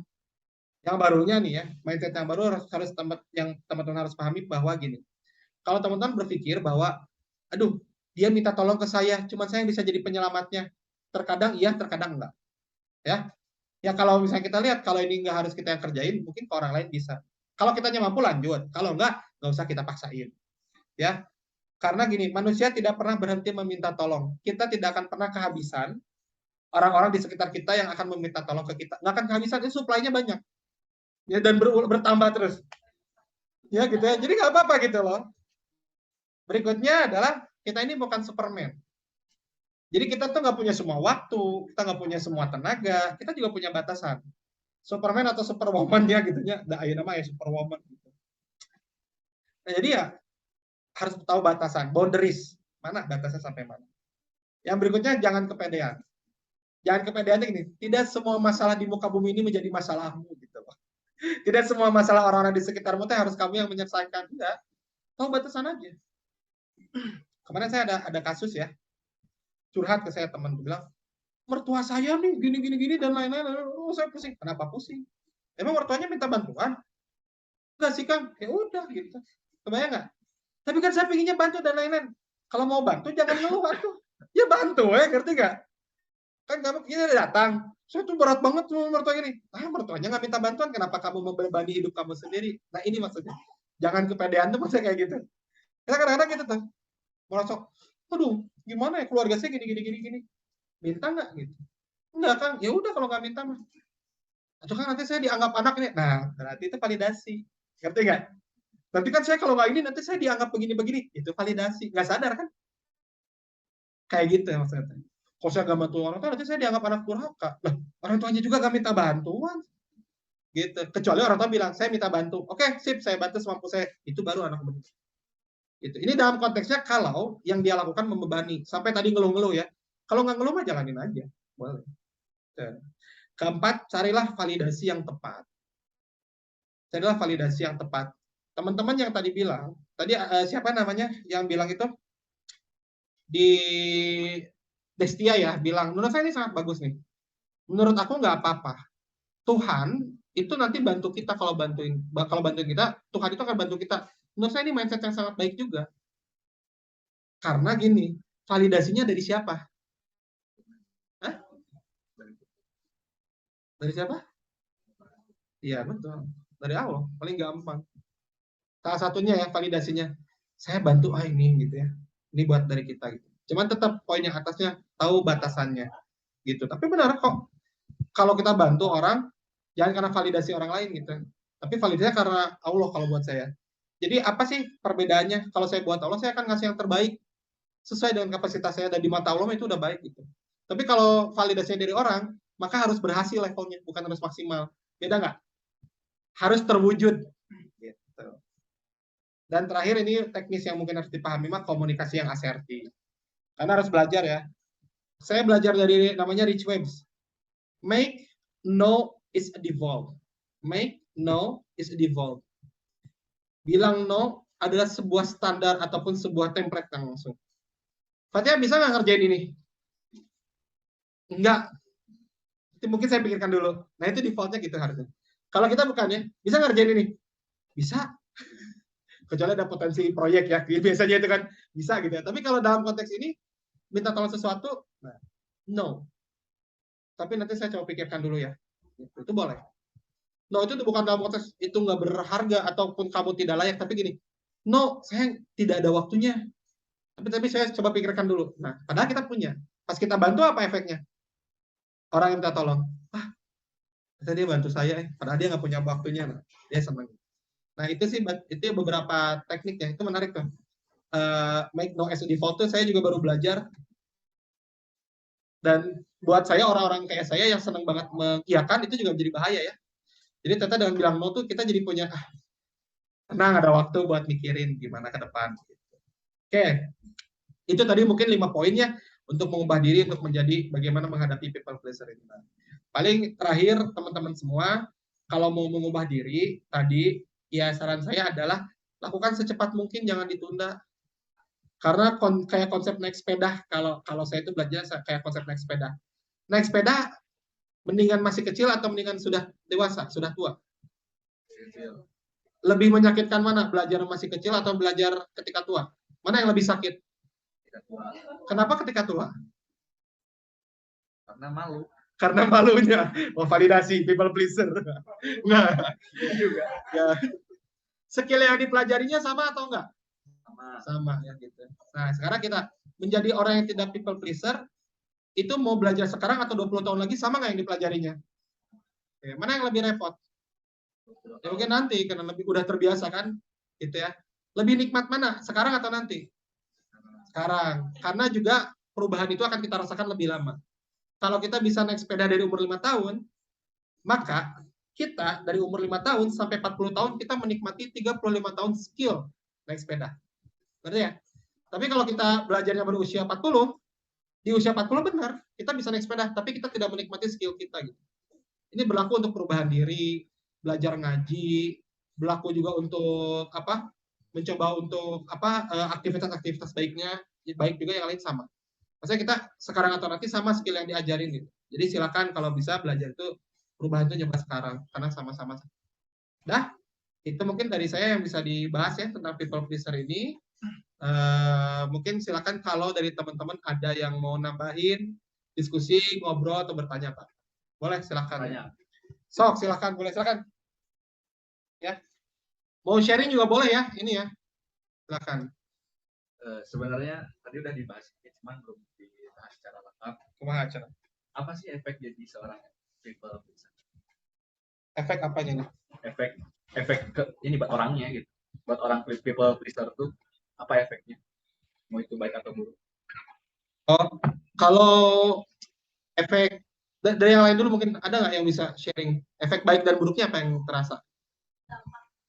Iya, efeknya kalau kita jadi people pleaser, baik dan buruknya apa mungkin? Ini menarik. Baiknya ya gitu. Sok silakan. Baiknya aja boleh, baiknya aja ya. Silakan. Baiknya itu karena pengalaman ya, lebih lebih supel, jadi orang tuh lebih gampang untuk berteman dengan kita, dan kayak jadinya nggak suka gitu untuk berteman gitu. Jadi bisa dibilang jadi banyak temennya, terus dari gitu juga gampang dipercaya juga sama orang lain gitu. Dan yang aku rasain sih jadinya kita merasa bahwa kalau aku ya lebih ke percaya diri sih. Percaya diri gini karena terpaksa melakukan hal itu, ya mau nggak mau kan harus cari skillnya gitu ya. Iya, ya serba bisa sukses gitu lah ibaratnya. Jadi ya itu sih baik. Kalau buruknya ya tahu lah, tadi sudah banyak teman-teman yang udah share. Gitu mungkin. Siap, thank you. Ada lagi mungkin yang mau nambahin? Boleh? Baik, buruk. Kalau baiknya kan menarik ya, belum dibahas ya gitu ya. Baiknya gimana? Ada tambahan? Kayaknya Kiki mau nggak, Cung? Mau nggak, Cung? Ada lagi? Siapa yang malu-malu? Oh, Anin atau yang tidak malu-malu, ayo. Ya. Ya tadi ya, mungkin dampak yang baik ya. Ini kan yang kelihatan ya. Baik kita dibilang supel, banyak teman. Karena orang senang kan kalau orang minta bantuan, terus Raffi lah. Pasti ada komentar gini ya. Raffi itu bisa diandalkan. Benar nggak? Kalau ada apa-apa mah, Raffi, AC bocor, Raffi, remote rusak, Raffi, kasih Raffi bisa nggak dalam Raffi bilang bisa nggak, Raffi? Bisa, tenang, nggak bisa kan? Apa yang dia lakukan? Searching di Google, nyobain, riset, butuh waktu nggak? Nah itu waktunya dikorbankan. Pertanyaannya punya nggak? Tergantung orangnya, nggak selalu. Nah gitu maksudnya, boleh nggak? Bisa aja, itu dampak yang baiknya kan. Nah, tapi yang dampak pribadinya itu yang harus dipahami gitu. Dampak orang lain akan merasa itu senang, menyenangkan. Termasuk kalau kita nolak-nolakin. Udah lah, jangan ke dia mah nggak bisa, apa-apa dimintain tolong nggak bisa gitu. Padahal bukan karena kita nggak bisa, karena kita emang padat agenda. Saya kan harus rebahan, misalnya, gitu ya. Agenda penting dong, gitu ya, misalnya kalau mau istirahat gitu. Betapa banyak orang ini dulu pernah punya gini ya.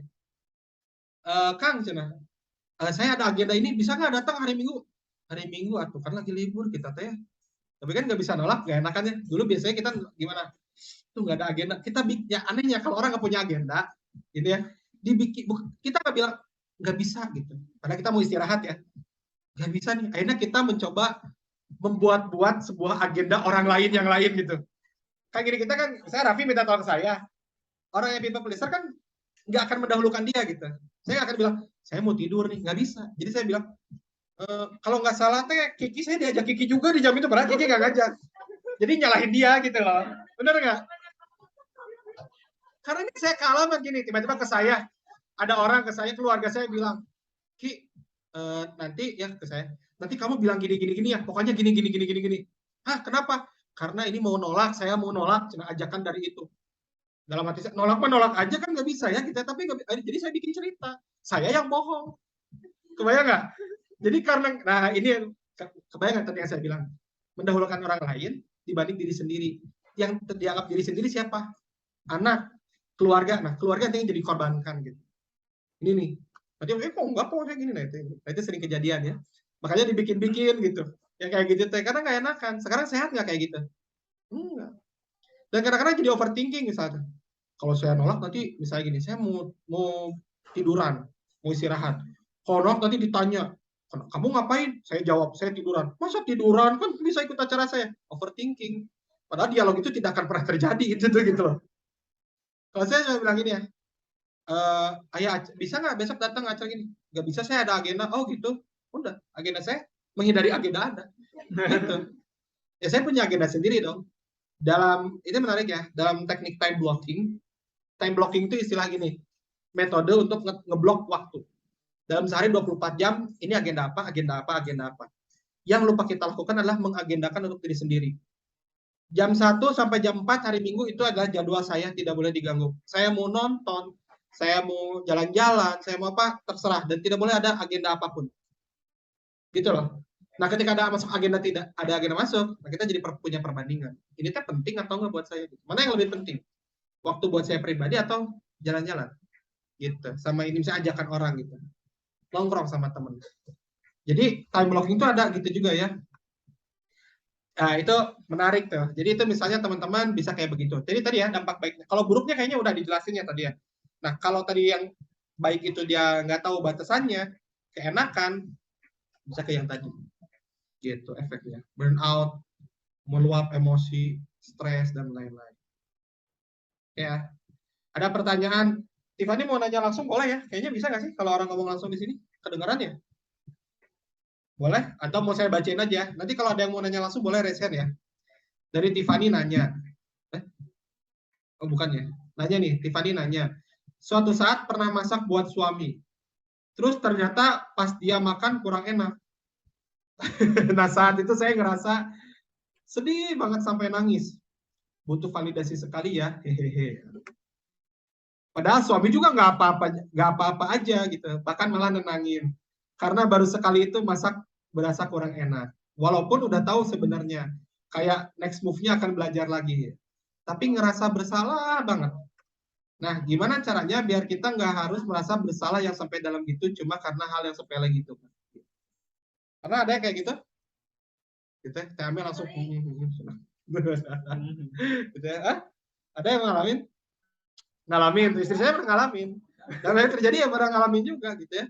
Kayak misalnya teh, kalau istri saya mah apa pun, ya, karena menambah bumbu misalnya, saya nambahin bumbu. Nambahin bumbu ya gitu ya. Jadi sedih gitu ya, nambahin bumbu karena kan merasa ditolak kan makanannya. Nah yang menarik adalah gini ya, memang kalau yang kayak gini ya, ya biasanya kita punya ekspektasi lah. Biasanya kita punya ekspektasi dalam melakukan sesuatu. Dan ini juga menarik ya.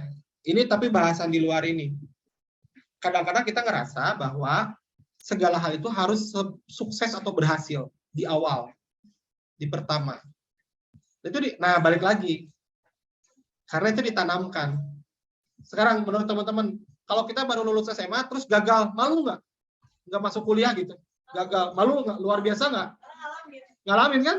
Malunya luar biasa nggak? Hah? Ya kan, gitu kan? Gagal membuat bisnis di awal rugi. Ada nggak yang takut nggak bisnis karena ada nggak yang nggak bisnis karena takut rugi? Ada, ngalamin banyak kan? Nah, itu karena kita kebiasaan kalau melakukan sesuatu itu harus berhasil gitu. Dan itu ditanamkan, nggak sadar. Ya, jadi harus selalu berhasil di percobaan pertama kumaha ceritanya. Makanya, gimana Kang caranya biar saya nggak gampang nangis atau nggak gampang sedih atau nggak gampang ngedrop? Kalau buat saya mah gini, cara mengubah mindsetnya tadi gimana? Dekonstruksi dan rekonstruksi. Caranya dekonstruksi, diubah mindset itu dihancurkan. Ini ada mindset baru lah. Sebagai saya seorang biolog dan lulus dari biologi, ya gitu ya. Emang biolog, psikologi apa? Psikolog kan ya, benar kan? Geologi kan geolog, benar. Jadi biolog.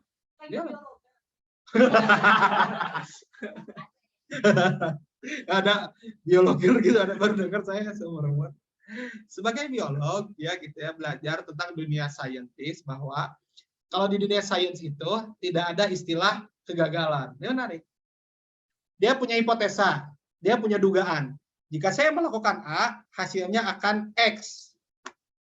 Jika saya melakukan A, hasilnya akan X.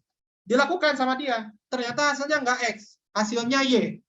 Sedih nggak? Enggak lah, nih anaknya. Sedih nggak kita? Ya sedihnya mungkin karena ya skripsi harus ditunda. Tapi secara penelitiannya nggak sedih kan? Karena memang begitulah pola penelitian. Kalau gagal, apa yang dilakukan selanjutnya? Coba Iki sebagai sama-sama di SITH. Itu jadi fakta baru. Jadi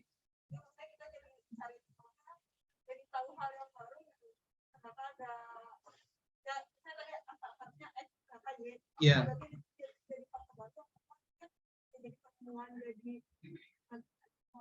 Yes, benar. Jadi penemuan baru harus itu. Jadi dipelajari. Oh iya. Jadi pas kita tadi bilang, saya masak. Nah ini kan kayak penelitian kan. Saya masak A. Ekspektasinya X. Suami senang. Ngerti nggak? Ini kan penelitian kan. Ini bagian dari penelitian. Saya nyoba masak A. Ternyata hasilnya tidak X. Hasilnya Y. Gitu ya. Kesimpulannya adalah, saya tidak melakukan penelitian itu lagi. Itu banget kan? Bukan gitu. Harusnya, berarti metode A nggak tepat. Berarti metodenya harus B. Kita coba ganti. Itu yang dilakukan. Akhirnya sampai orang bisa bikin sebuah penemuan baru. Nah, penemuan itu bukan harus karya doang, tapi ternyata kalau dalam rumah tangga tuh gimana kita melakukan sesuatu sama pasangan, pola komunikasi sama orang tua. Kan banyak orang yang kayak gini ke saya. Kang, saya itu sama orang tua saya keras sekali. Ya kan? Nah, orang tua keras sekali itu awal. Kamu akhirnya harapannya apa? Orang tua menjadi lembut. Ini adalah endingnya, tujuannya. Nah, berarti ada metode kan? Metodenya ini, data pakai metode berubah jadi ini. Nah, ketika gagal, misalnya dia ikut kelas komunikasi, dibilang kata, kalau mau dekat sama orang tua biar jadi lembut, coba kasih hadiah dulu, katanya, baru ngobrol. Oh iya, itu metode tuh. Metode A, memberi hadiah sebelum ngobrol. Dikasih hadiah sama orang tua tuh. Apa ini hadiah-hadiah? Ada maunya ya gitu ya. Tetap keras ternyata orang tua itu gitu. Berarti metodenya gagal. Tapi sebagian orang langsung ambil kesimpulan, emang orang tua saya emang nggak bisa diapa-apain, keras. Itu. Padahal banyak metode lain. Misalnya akhirnya bersikap lembut, datang dengan menangis. Bisa aja kan? Banyak. Gitu, itu termasuk nanti dalam rumah tangga komunikasi ya. Gimana komunikasi ke suami yang pas? Ya harus dieksperimenkan. Mungkin sambil menangis, mungkin sambil tertawa, mungkin sambil marah-marah, mungkin sambil makan bareng, kita nggak tahu. Itu juga metode. Seperti penelitian, konsep ini nggak masuk di kehidupan sehari-hari. Pas saya baru belajar, iya ya. dalam bukunya siapa yang penulis itu teman konflik teh, manajemen bebas konflik teh, Hiromi Yamashaki ya, bilang bahwa kalau saya mencoba cara ngobrol A dan ternyata dia nggak berubah, nggak menerima, berarti saya berhasil. Saya berhasil menemukan cara yang tidak tepat, gitu loh. Ngerti nggak? Saya ngomong, loh kok dia makin marah? Berhasil. Bukan berhasil bikin marah, berhasil menemukan cara yang tidak tepat dan itu jangan diulangi lagi. Udah, itu bagian dari keberhasilan. Nah itu konsep penelitian tuh begitu. Kita tuh nggak ngeh gitu, karena kita diajarkan bahwa kalau mencoba sesuatu harus berhasil, gitu. Selalu di awal berhasil itu agak sulit. Itu yang menyebabkan ini mah ekstrim jauhnya ya. Kuliah harus selalu berhasil di awal. Menyebabkan di Korea sama di Jepang tingkat bunuh dirinya tinggi gara-gara nggak masuk kampus. Ya kan? Karena aib banget nggak masuk kampus gitu. Itu yang terjadi. Gitu, mungkin ada yang mau nambahin dari teman-teman, boleh? Sok, Raffi ya, silakan. Mic Jagger. Mau, Tantri mau? Oh gitu. Maulah please. Bukan people pleaser. Ya, kalau. Ya mungkin sedikit kontroversi ya, ini pendapat. Oke, boleh. Gimana caranya biar nggak ngerasa bersalah dengan suatu kesalahan tuh harus terbiasa salah. Jadi gimana ya? Gimana nih? Ya, hati-hati nih. Ini kalau dipotong bahaya ini. Kalau video dipotong kan terbiasa. Ya, jadi kalau kita sudah terbiasa salah, kita tuh kan bisa mengimprove diri sendiri, bisa mengimprove diri sendiri. Dan jadinya tuh ntar kalau kita udah terbiasa sama kesalahan tuh, dengan kesalahan kita tuh udah kayak udah biasa, kita udah biasa salah. Itu sih paling tambahan. Iya, terbiasa salah ya. Ya. Ada batasannya nggak? Ada dong. Harus dikasih batasan tapi ya bahaya nih. Nanti statement biarin saya salah. Jadi ingat ini tahu nggak dulu di MNC ya, saya kisah seorang ustadz. Terus cina ada setan, setannya teh berubah jadi orang baik, sholat. Terus kata ustadznya teh, kenapa kalau saya lihat anda selalu khusyuk sekali kalau doa. Terus dibilang setannya ya, nah ini film ya, kata setan teh. Saya Pak dulu melakukan kesalahan. Saya dulu minum minuman keras. Saya dulu membunuh dan berhubungan dengan lawan jenis gitu kan. Dan akhirnya saya bertobat. Saya ingin bisa seperti Anda, gitu ya, tobat gitu. Kalau mau Pak ikuti langkah-langkah saya sebelumnya gitu ya. Jangan Pak, jangan Pak. Saya nggak bisa kayak membunuh itu terlalu bahaya. Ya udah Pak, dari minum-minuman keras itu katanya. Terus habis minum minuman keras, dia mabok gitu. Terus melihat lawan jenis, wah akhirnya disetubuhi ya. Habis itu si perempuannya bilang, saya akan melaporkan kamu. Jangan gitu. Akhirnya sama ustaznya dibunuh. Ini film MNC ya gitu ya.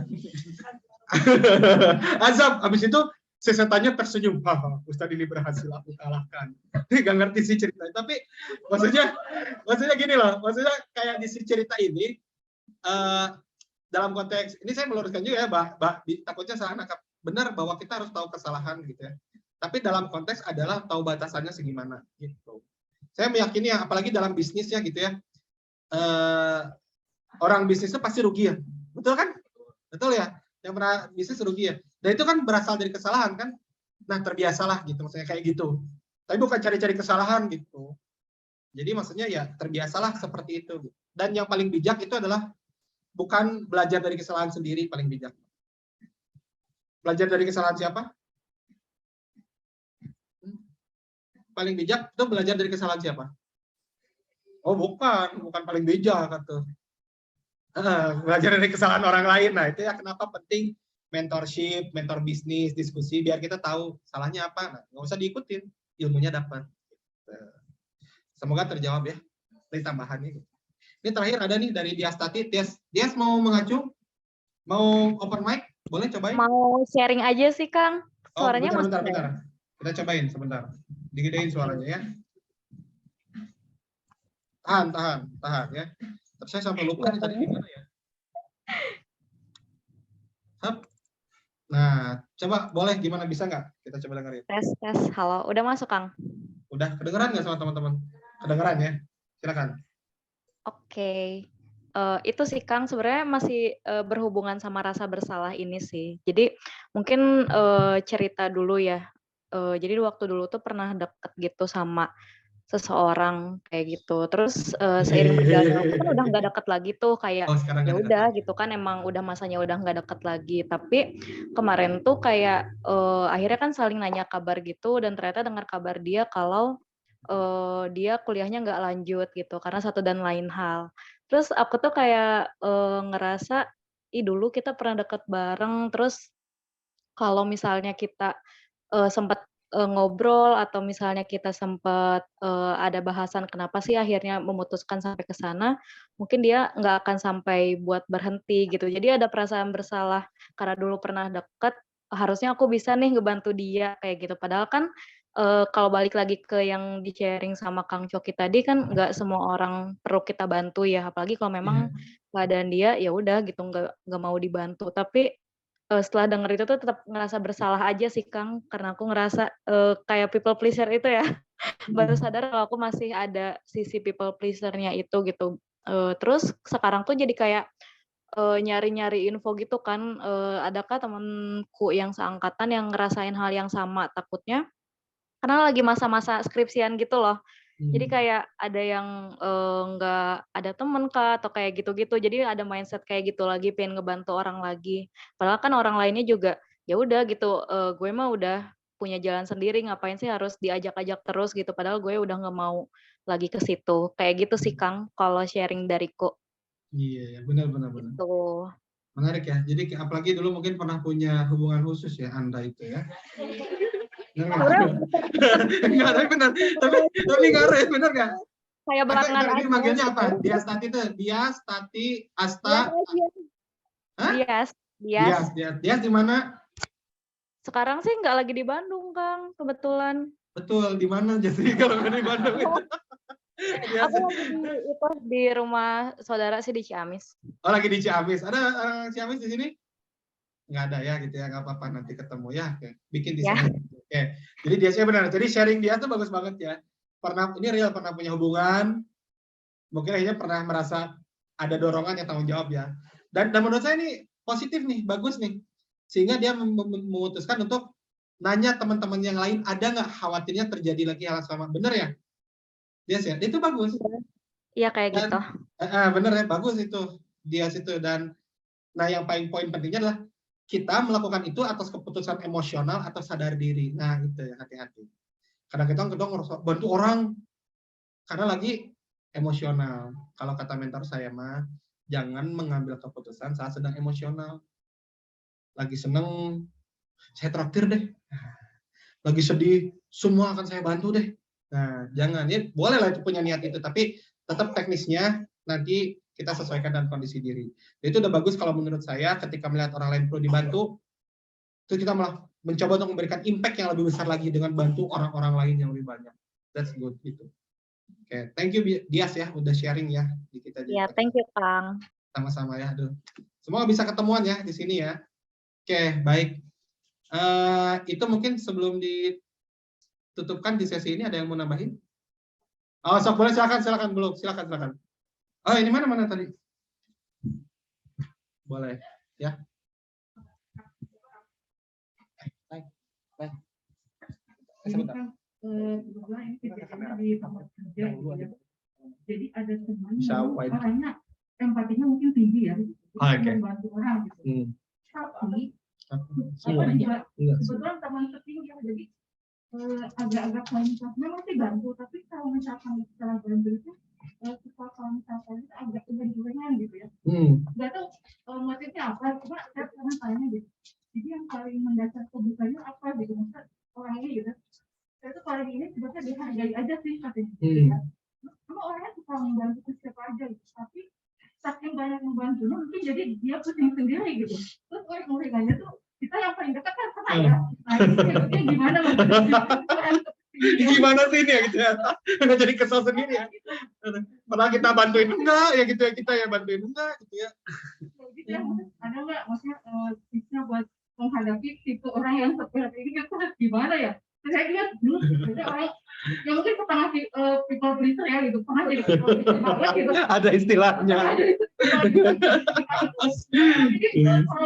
Jadi antara dalam kata saya udah 10 tahun 5 tahun jadi people pleaser, 5 tahun itu udah tahu nih kita tuh tahu batasan kita harus ada batasan. Yeah.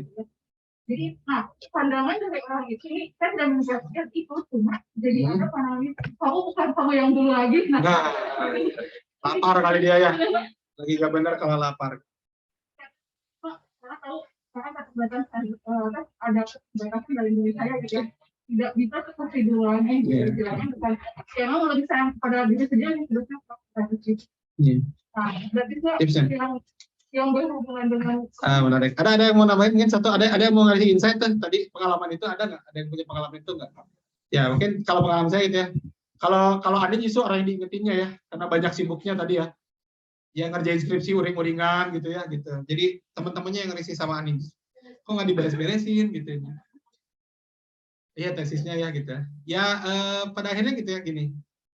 Balik lagi, nah ini menariknya. Selain orang lain sering minta tolong kita juga akan selalu terpaut sama hati orang lain, gitu. Terutama orang-orang dekat ya.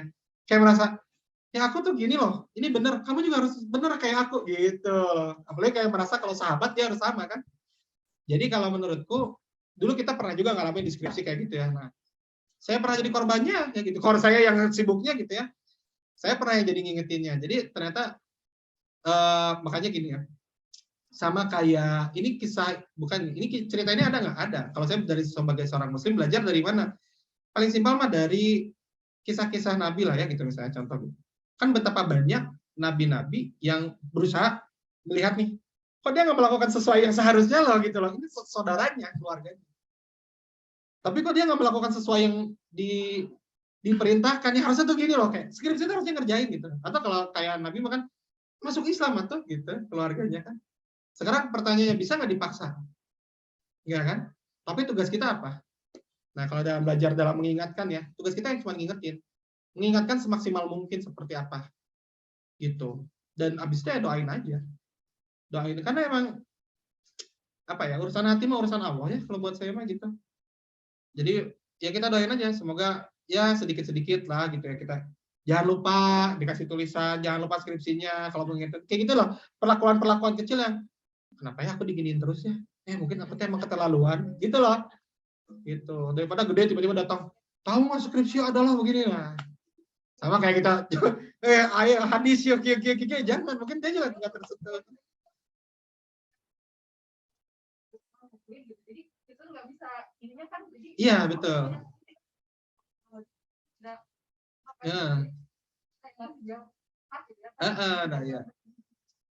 Jadi, nah makanya sentuh apa yang membuat dia berubah gitu. Sentuh apanya yang membuat dia berubah, misalnya sibuk terus, orang tua nggak nungguin apa. Apa yang membuat dia berubah? Itu yang disentuhnya gitu. Karena mungkin dia nggak mikirin dirinya kan. Kamu tuh skripsi kamu loh nanti. Nggak apa-apa, itu kan skripsi buat aku. Nah dulu skripsi kan efeknya buat orang lain loh. Jadi ya kalau mau ngubah orang yang fokus ke orang lain, ubahlah dengan orang lain juga gitu. Bisa kayak begitu tipsnya. Tapi balik lagi, apakah dia bisa berubah? Nggak ada jaminan. Saran saya sesuaikan ekspektasi aja. Ingat bahwa ketika teman-teman mikirin orang lain, teman-teman juga punya batasan kekuatan pikiran. Pikiran teman-teman harus dijaga juga loh. Karena mikirin orang gini, dia rusuhnya atau rungsingnya sejam. Ke kita pikirannya berapa jam? Bisa jadi obrolan seharian loh. Ih, teman aku ya, dia parah banget skripsi ini nggak dikerjain. 2 jam itu ngobrol. Kitanya ngobrolnya 2 jam. Orang itu cuma sejam. Jadi kayak gitu. Ya itu makanya cari batasan, ya udah, selesai udah aja. Gitu. Ekspektasinya disesuaikan aja. Jadi jangan melibat. Jadi gini, kalau buat saya, siapa sih yang nggak bahagia teman sendiri mengikuti apa yang kita inginkan? Nah, saran saya kalau sudah dirasa dia tidak bisa mewujudkan itu, jangan jadikan faktor utama dalam kebahagiaan kita. Saran saya begitu ya. Coba di sedikit-sedikit dilepasin. Gitu.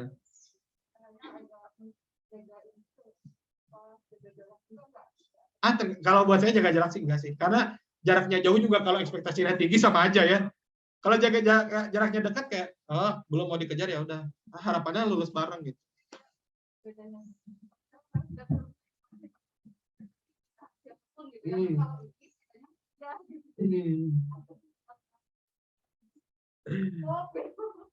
Iya betul. Jadi itu makanya gitu. Nah, itu beratnya di situ ya. Itu juga bagian dari diri kita belajar. Oke. No ya Teh Dewi ya. Mungkin dari Anin sama ini kedua terakhir sama dari sini juga ada. Boleh Anin dulu mungkin. Iya, jadi beberapa hari yang lalu tuh aku lihat di sosmed, di akun pengembangan diri gitu, Mantap. ada yang ngebahas tentang people pleasure, tapi nggak terlalu banyak. Pleaser. Yang maaf ya, kalau Inggris. Terus sebenarnya nggak terlalu detail juga pembahasannya, cuma sempat agak disinggung bahwa salah satu alasan orang jadi people pleaser itu karena self esteem yang rendah. Barangkali ada dari teman-teman atau dari Kang Coki tanggapannya terkait itu. Ya. Untuk melengkapi mungkin. Sama ini juga pertanyaan cocok sama siapa di grup ini, Destia ya. Sebenarnya seberapa penting sih validasi orang lain itu? Nah, ini berkaitan. Kenapa kita selalu butuh validasi dari mereka? Gitu. Marah gitu ya. Kenapa sih kita harus selalu butuh? Tapi butuh juga memang.